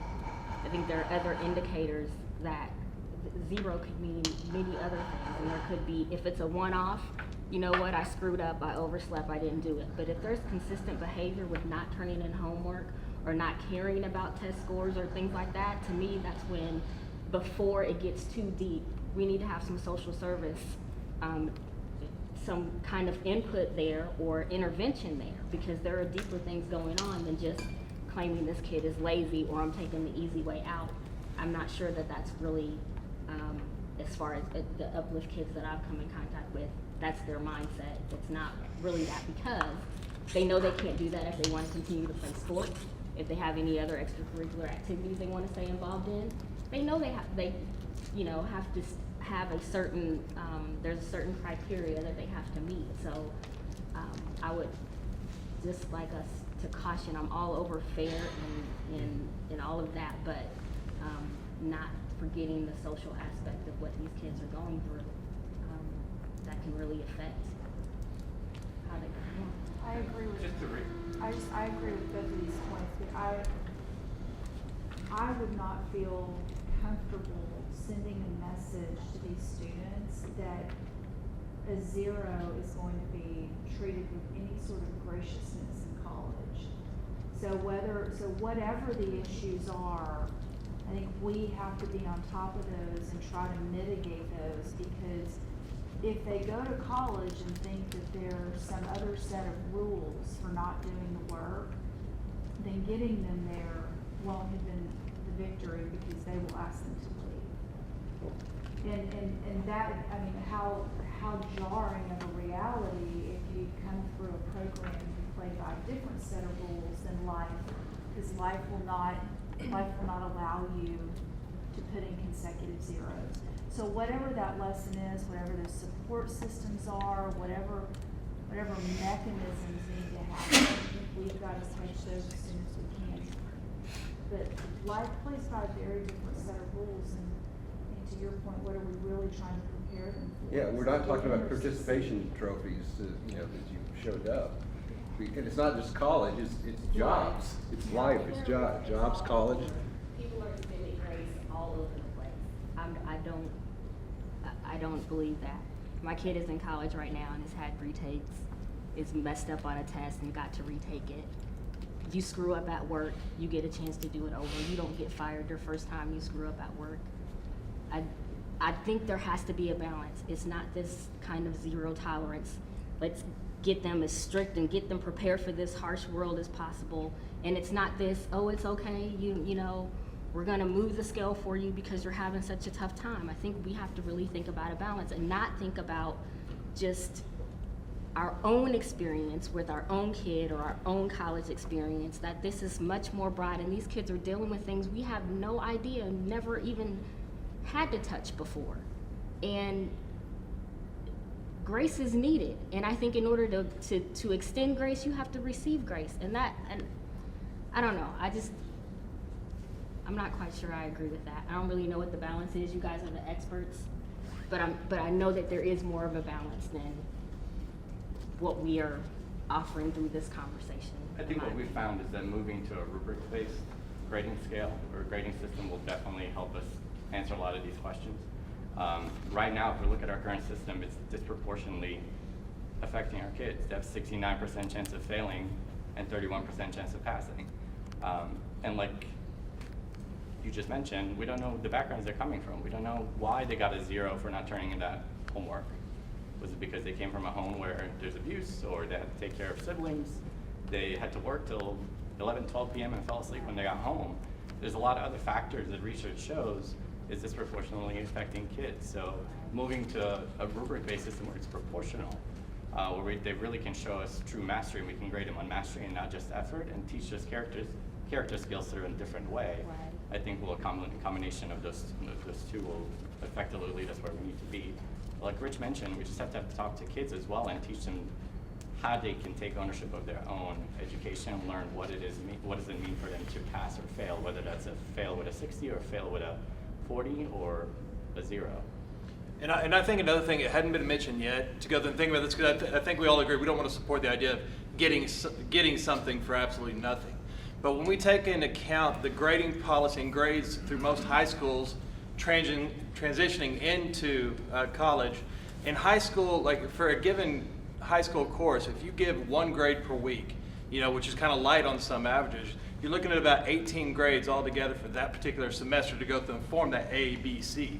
You transition into college, and you're likely looking at maybe 3 essays, 1 research paper, and then a midterm and a final. So you're going from a large amount of bulk grades to all of a sudden you have 6 higher prioritized grades. We look at both ends of the spectrum for our grades, and we look at those kids that may get some of those zeros because they didn't do this homework assignment, turn it in, yet they perform well in the assessment in class, showing that they actually have the skills and knowledge of that information. They just didn't do the assignments. Then the other end, where we have some of our problems we're trying to go through and address, because we want to make sure we're meeting our goal of our scholars going through and graduating within 6 years, is we have some of our scholars that have that 3.8 GPA, the very high GPA, because they have the responsibility of doing all of their assignments, but they're not reaching that kind of quality and that balance that we're talking about, and Don's mentioned a while ago, about making sure that those scholars are actually reaching the level of performance they need, because they're not actually growing, because they're doing every homework assignment and getting the credit for that. They're doing this classwork assignment and getting that.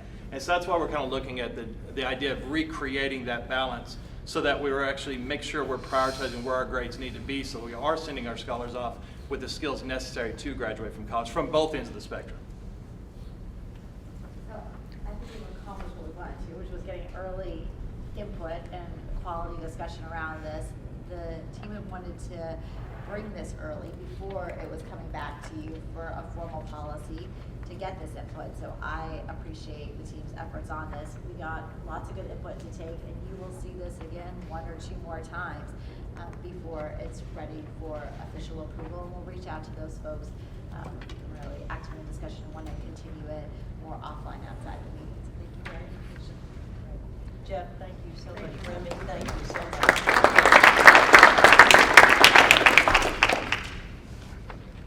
Okay, something a little bit less complex, maybe. Deborah, unfortunately, has got this goal that's going around, and Cassie, of course,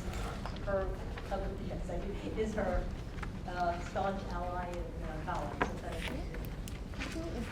So I'm going through Deborah's slides on our capital campaign. Just a quick update for you guys. It's in your packet. I'm not sure what page it is, but yeah, Stacy has it up on our overhead. So our capital campaign is from 2017 to 2020, but our last one was closed out a year early, so maybe 2 years early for this time, who knows. A $47 million goal. I think you guys have probably seen this, but our next slide sort of shows how we have it bucketed out between Oh, they have it? Oh, okay, perfect. So we have it sort of separated out into 2 buckets for network innovation investment for $18.5 million, and then growth investment for $28.5 million.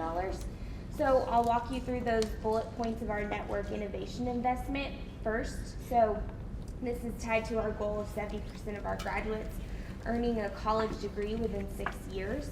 So that first bullet point about the achievement of our students of color is tied to the work that our Road to College team did this summer with Rich as well, about really only a handful of Texas colleges and universities graduating students of color at a high rate within 6 years.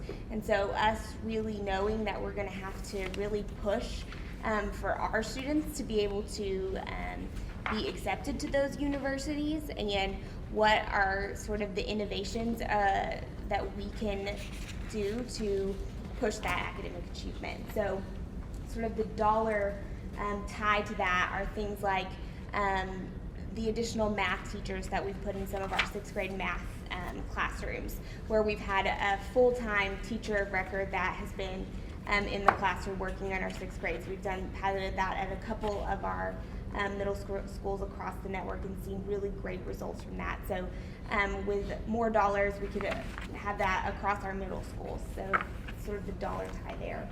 The other thing would be obviously like all the IB, like the expansion of IB across the network with dollars.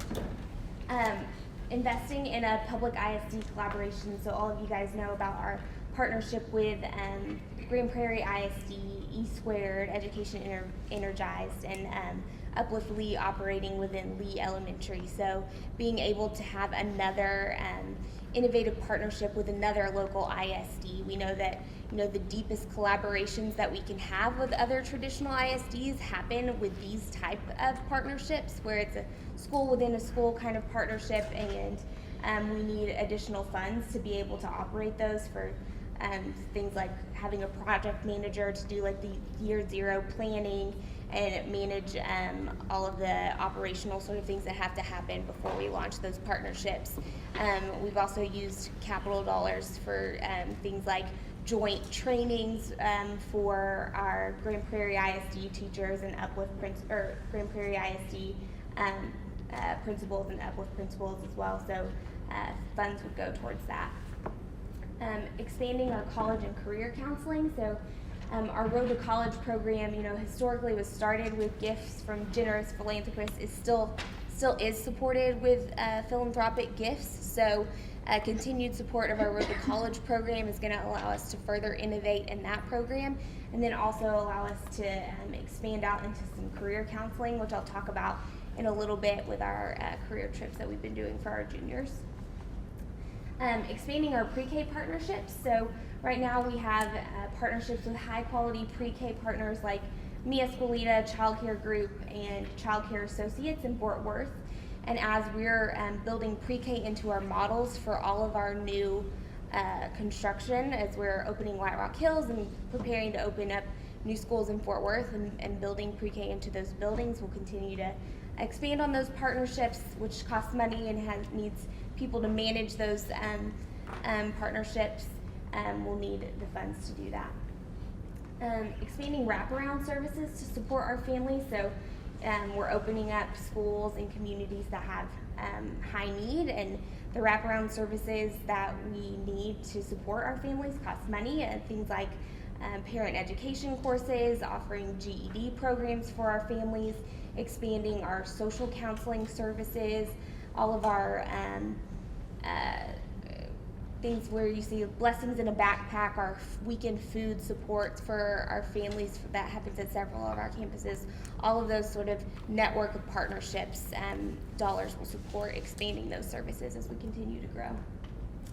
And then that last bullet is investing in our social emotional health, and then our equity and inclusion work. So a lot of that is the work that Yasmin is leading with Arlene Ford around training our teachers and our social counselors on how to have these deep conversations with our kids, knowing that they, as we've talked about tonight, come from situations that may be difficult, and that they're going to, go off to college, especially if they're going to one of those top universities in the state of Texas or around the country, and likely be one of the only students of color or students from the low socioeconomic status, and that presents challenges, and they need to be prepared for what that is. And it needs to be more than just the social counselor that's prepared to have that conversation with a kid, and that involves a lot of teacher preparation. So there are programs that we are expanding for teacher training around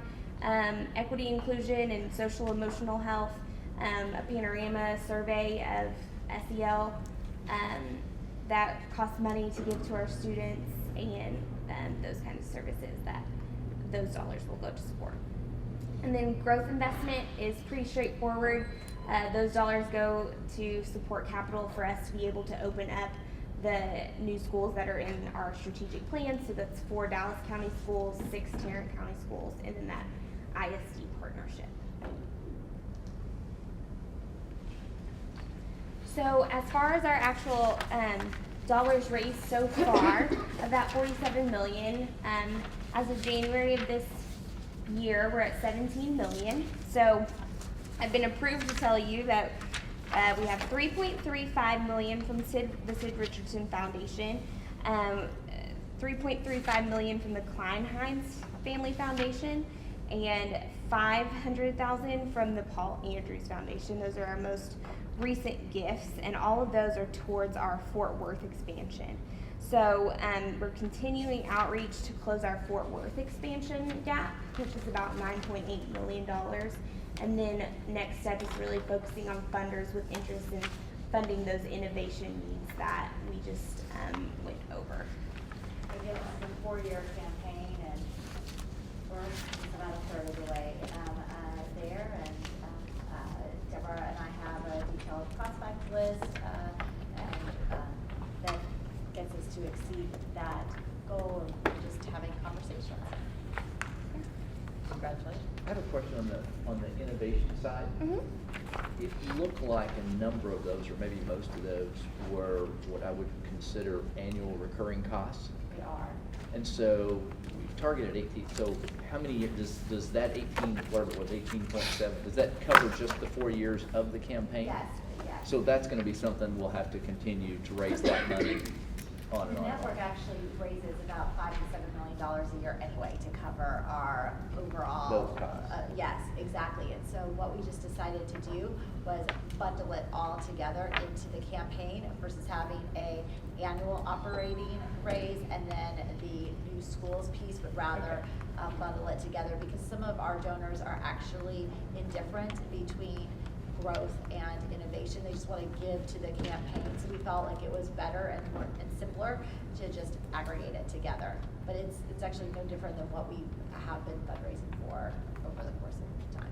So does With all some additional enhanced programming. does all giving go to the campaign? I mean, whether somebody gives a $3 million gift or a No, someone $3,000 could gift. choose not to give to the campaign if they had something that did not sit in the campaign that was specific. It's so like our Uplift Continuous Learner Grant was a perfect example. All of our North Texas Giving Day proceeds went to giving internal grants to our staff to do professional development they selected.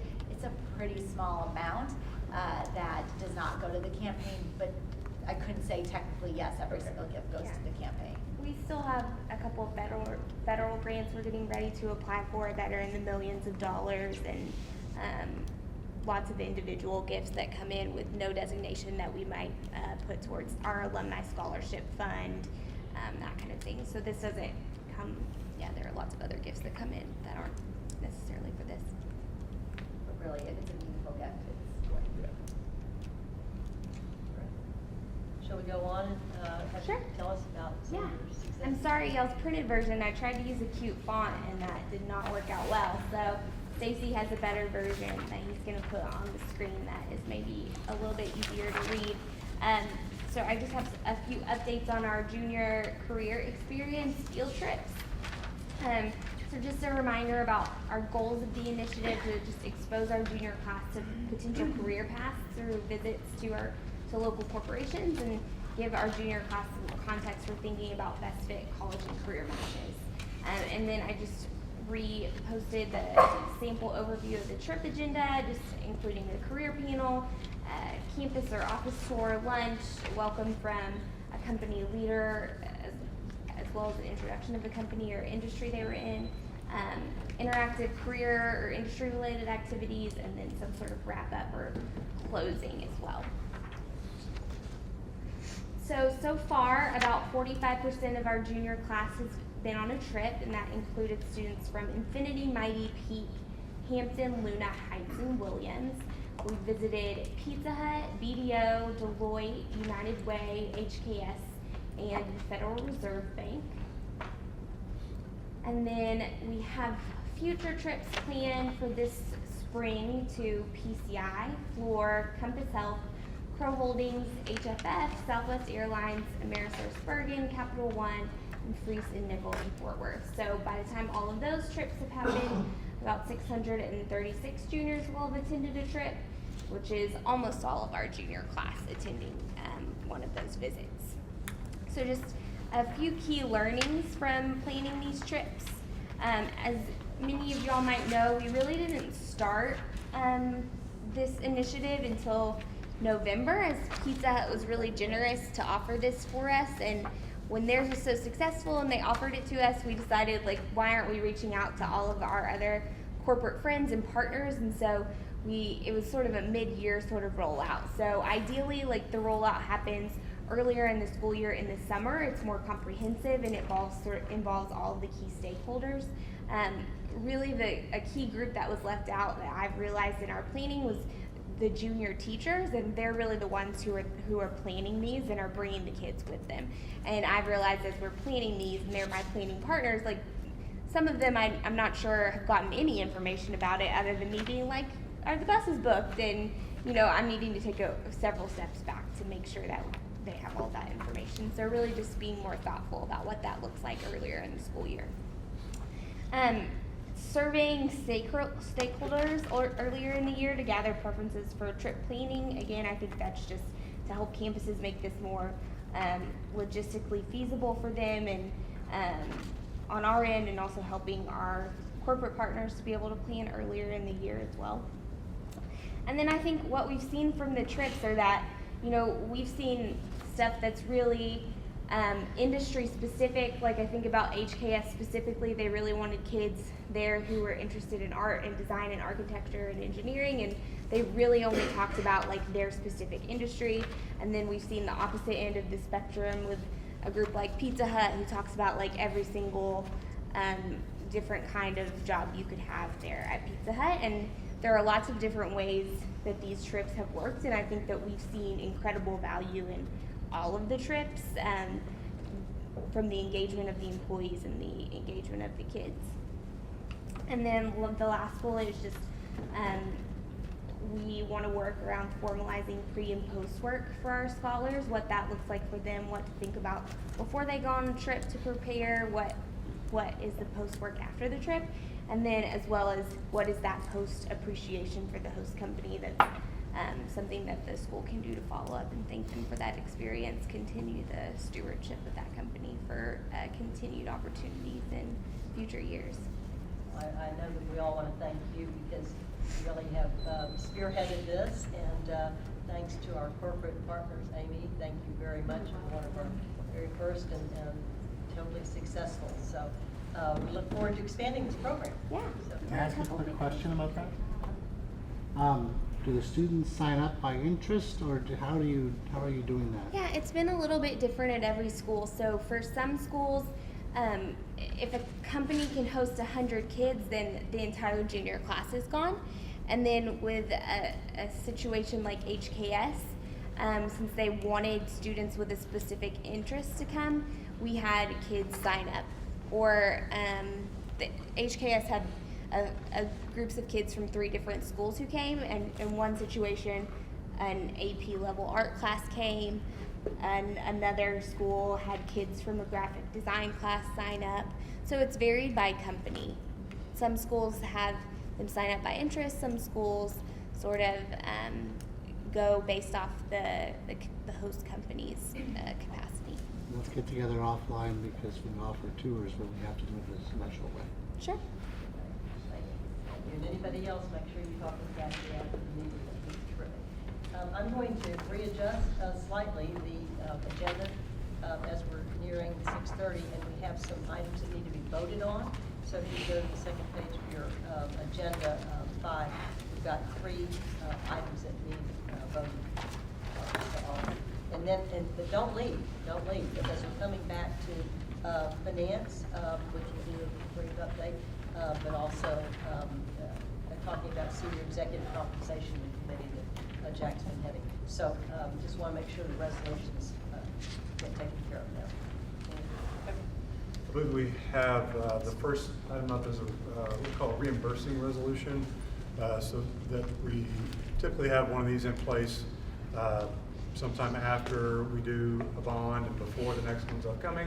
This basically just allows us to, if we happen to spend money on new projects, whether it's land acquisition, due diligence, construction, we can reimburse ourselves from the bond proceeds to pay for those items that we've self-funded in the interim. These are pretty standard. We've done these typically between every bond transaction. Any questions? Do I hear a motion? So moved. All in favor? Opposed? Carries. Thank you. I believe the second one that's on the list is related to a gift from the Charter School Growth Fund.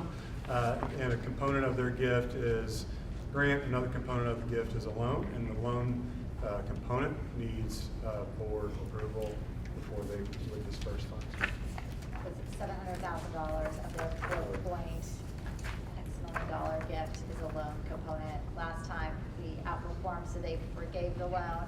They haven't committed that that's the same terms this next time, but regardless, it's a very favorable loan, and that's a standard part of every part of their grant package. So I think we want to approve this. Yes, Okay. because we won't get the 3.4 Yeah, million if we don't take the $700,000 loan. Okay. Does the loan structure have any debt service, or is it just how it's structured? Payments are deferred, and everything's due sort of at the, I want to say it's a 5-year loan. I'm completely blanked at this point. Yeah, it is very favorable terms, and it's Favorable post the interest end rate, of our and- grant period. Yes. The first payment doesn't even start. So we know that they're great partners. Do we have any other discussion? Not, do I hear a motion? So we approve. Second? Second. All in favor? Aye. Opposed? Carries. Thank you. So I've got the last one, and this is one of our famous TPA charter amendments. And this has to do with requesting a second campus number so that we have a separate campus number for Uplift Grand High School. Currently one campus number for grades 6 through 12. And for accountability purposes, we wait until we have a 10th grade, and then we get the second campus number. So this is just to approve a request for an additional campus number for Uplift Grand, it would be grades 9 through 12. It just requires a charter amendment, but to get that in, we need to have approval and everybody sign it. Discussion? Questions? I need a motion. Second? Second. All in favor? Opposed? Carries. Thank you very much. Okay, and I will pass it around. Voting members to please sign. All right. I'm going to just ask Danelle if we could defer until the next meeting. Any discussion we have there. There is a lot of work being done, obviously, with institutional advancement down into the state, however. So next week we look forward to hearing from you. We're going to go back to the finance update, and that was in the pre-reading. It's the same format that we had before. I'm going to ask if there are any questions, as opposed to having Stacy go through that, so that we can move on. Are there any questions? No. Okay. Thank you. It's a good report. We're very pleased. Thank you, Stacy. Amazing. Thank you. Thank you, Stacy. I know. We all Happy to do my part. You know I read it. I actually for sent you. I know you I did. sent you something on page There were a number of 13. There was a you. typo or something. Okay. Can I just mention we have 40 trainings? Yes, yes, yes. Okay. Well, I'll let you do a quick one. Okay. Okay. I just want to, just for informational purposes, we have put together a board training schedule. I will email it out. This is required training for the voting board members, but other board members are welcome to attend. We do it on Friday morning at 7:30 here at the CMO upstairs, or here, depending how many people are here. But I will pass this out. I will email it to everyone. And I really encourage everybody to go to every one of them. They're fabulous. They're unbelievably informative. So just, you know, just get up and Do go. we get credit for today's first session? Wait a second. Let me say. The A through F, well, we repeat it for sure. Okay, really. So I think you all will remember that when we were talking about compensation earlier for Yasmin, she had expressed the interest in looking into her executive team in leadership positions and the type of ways that we can give them the recognition financially that they deserve and that we want to provide. To that end, I asked Jack, as head of the finance committee, to create an ad hoc committee, and he's going to give a brief overview, and then I think Yasmin might join in as well. And given our time constraints, I think you almost did the brief overview, but, you know, it's basically trying, you know, we looked at teachers, we, you know, kind of, you know, have taken care of, you know, campus directors, and then, you know, Yasmin brought it up when we were going through a contract last year that, you know, the one void is really, you know, some of the senior people. So the committee was really set up to look into that. Flip to the second page. You know, so as a comparative, you know, the committee looked at, you know, local ISDs as well as some of the Texas charter peers in terms of, you know, the executive team, the regional directors, and the managing directors. And, you know, what the whole goal here really was, you know, trying to make sure that, you know, we're providing, you know, compensation levels that, you know, are in line with others so that we can be competitive and, you know, we can retain, you know, the good people. So we've taken care of it at one level, but this was still the one gap that, you know, the committee wanted to look at. And one of the pieces of this was also trying to reward tenacity. So you'll see as Yasmin goes through this, we have, you know, kind of a rewarding tenacity program for, you know, these people based on, you know, kind of achieving 5 years where there's pay. So with that, it's yours. Yeah. Great, thank you so much. And so just for clarity in terms of when we say senior staff, it's actually not a term we use, but the groups of employees were the chiefs on the executive team at the CMO who report into me, so chief financial officer, chief academic officer, chief operating officer, chief development officer, the managing directors, who are principal managers, and our regional directors of operations. It's 14 people, not including myself. What we stayed very true to was we want to get to market on those positions, and we want to be able to make sure the same benefit programs that we're offering to our ops directors and our campus directors are extended to the most senior members of our team. And so that is the general premise. If we go to the next slide, this is just some market data. The committee had the benefit of looking at our traditional ISD peers who are local to us, as well as Charter School Growth Fund does a national survey that we participate in where we provide every position in our organization and the compensation associated with it. So we're able to see Texas peers, large CMO peers, et cetera.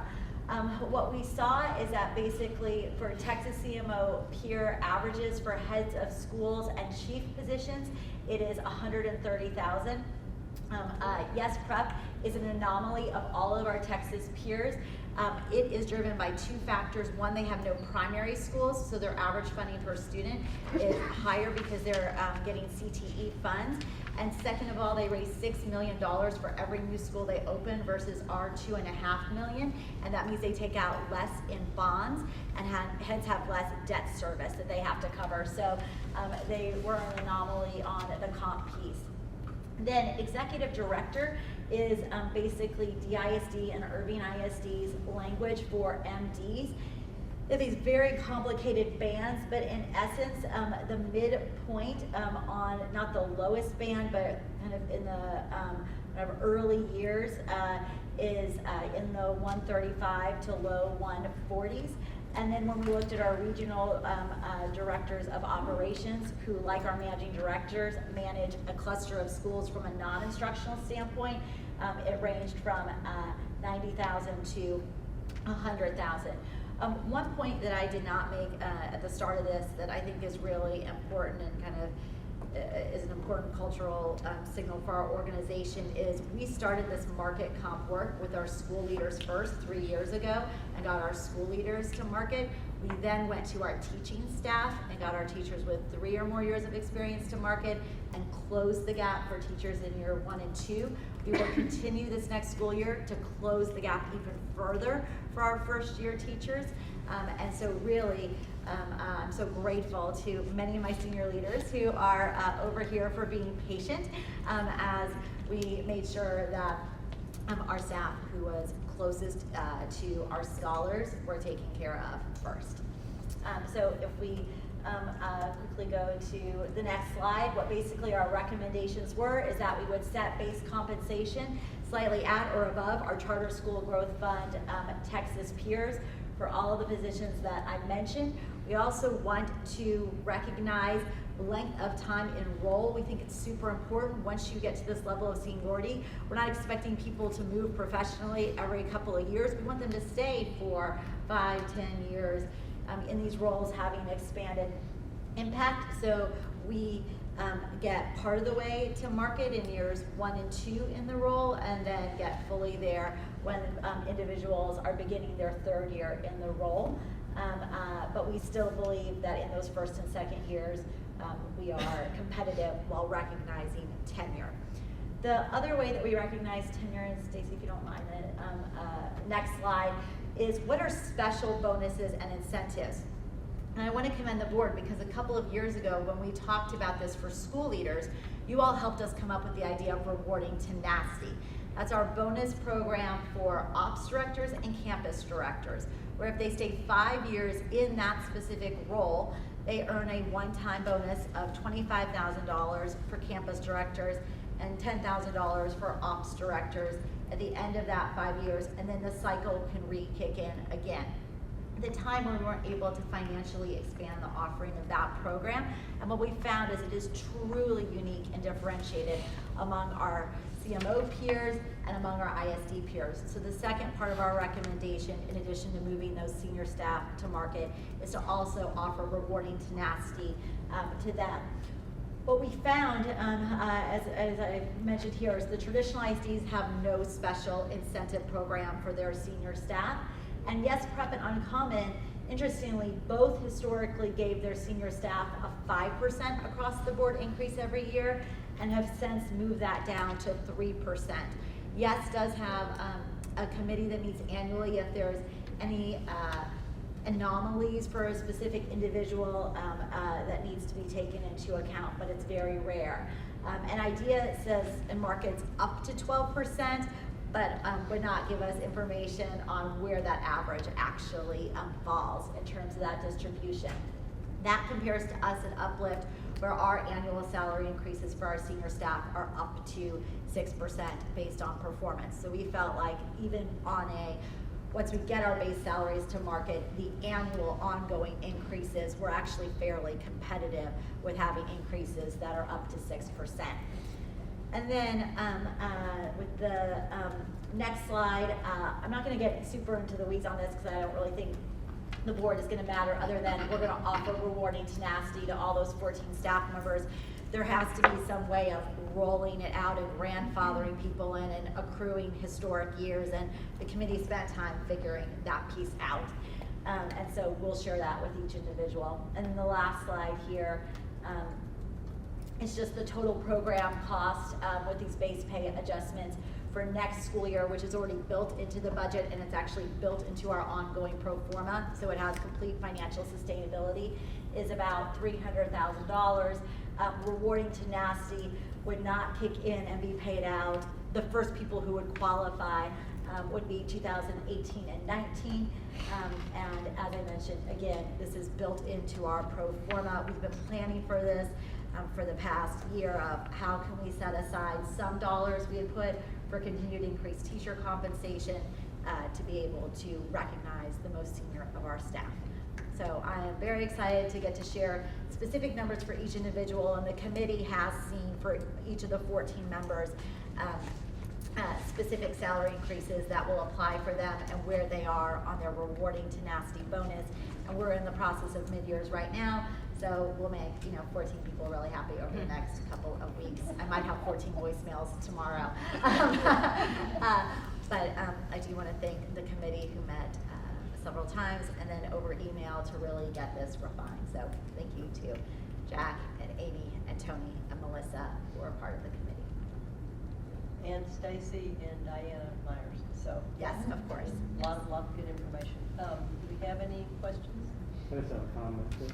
I don't know if you've looked at or the committee thought about this. Sometimes the tax reporting for some of these incentive programs can require you to report things in different years than the pay. and sometimes it can be different for federal taxes versus FICA.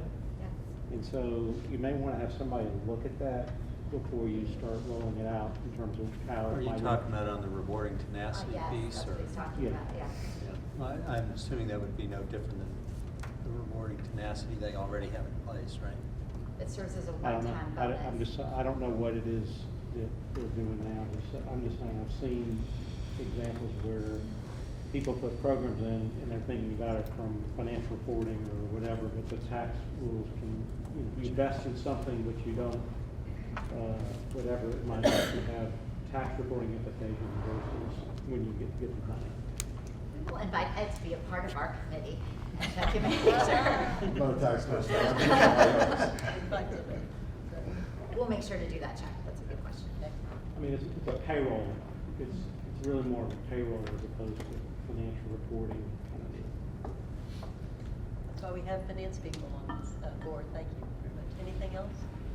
Well, I again want to thank the committee who worked on this because it's so important that all of our wonderful leadership understand how much we appreciate this. Okay, one last thing. There was a budget slide on how the budget process works in Stacy's packet. We're going to discuss it at the next meeting. It was very informative. Thank you for doing it. That process is very thorough and one that we're all very proud of what you do. So thank you very much. Anything else? You're adjourned.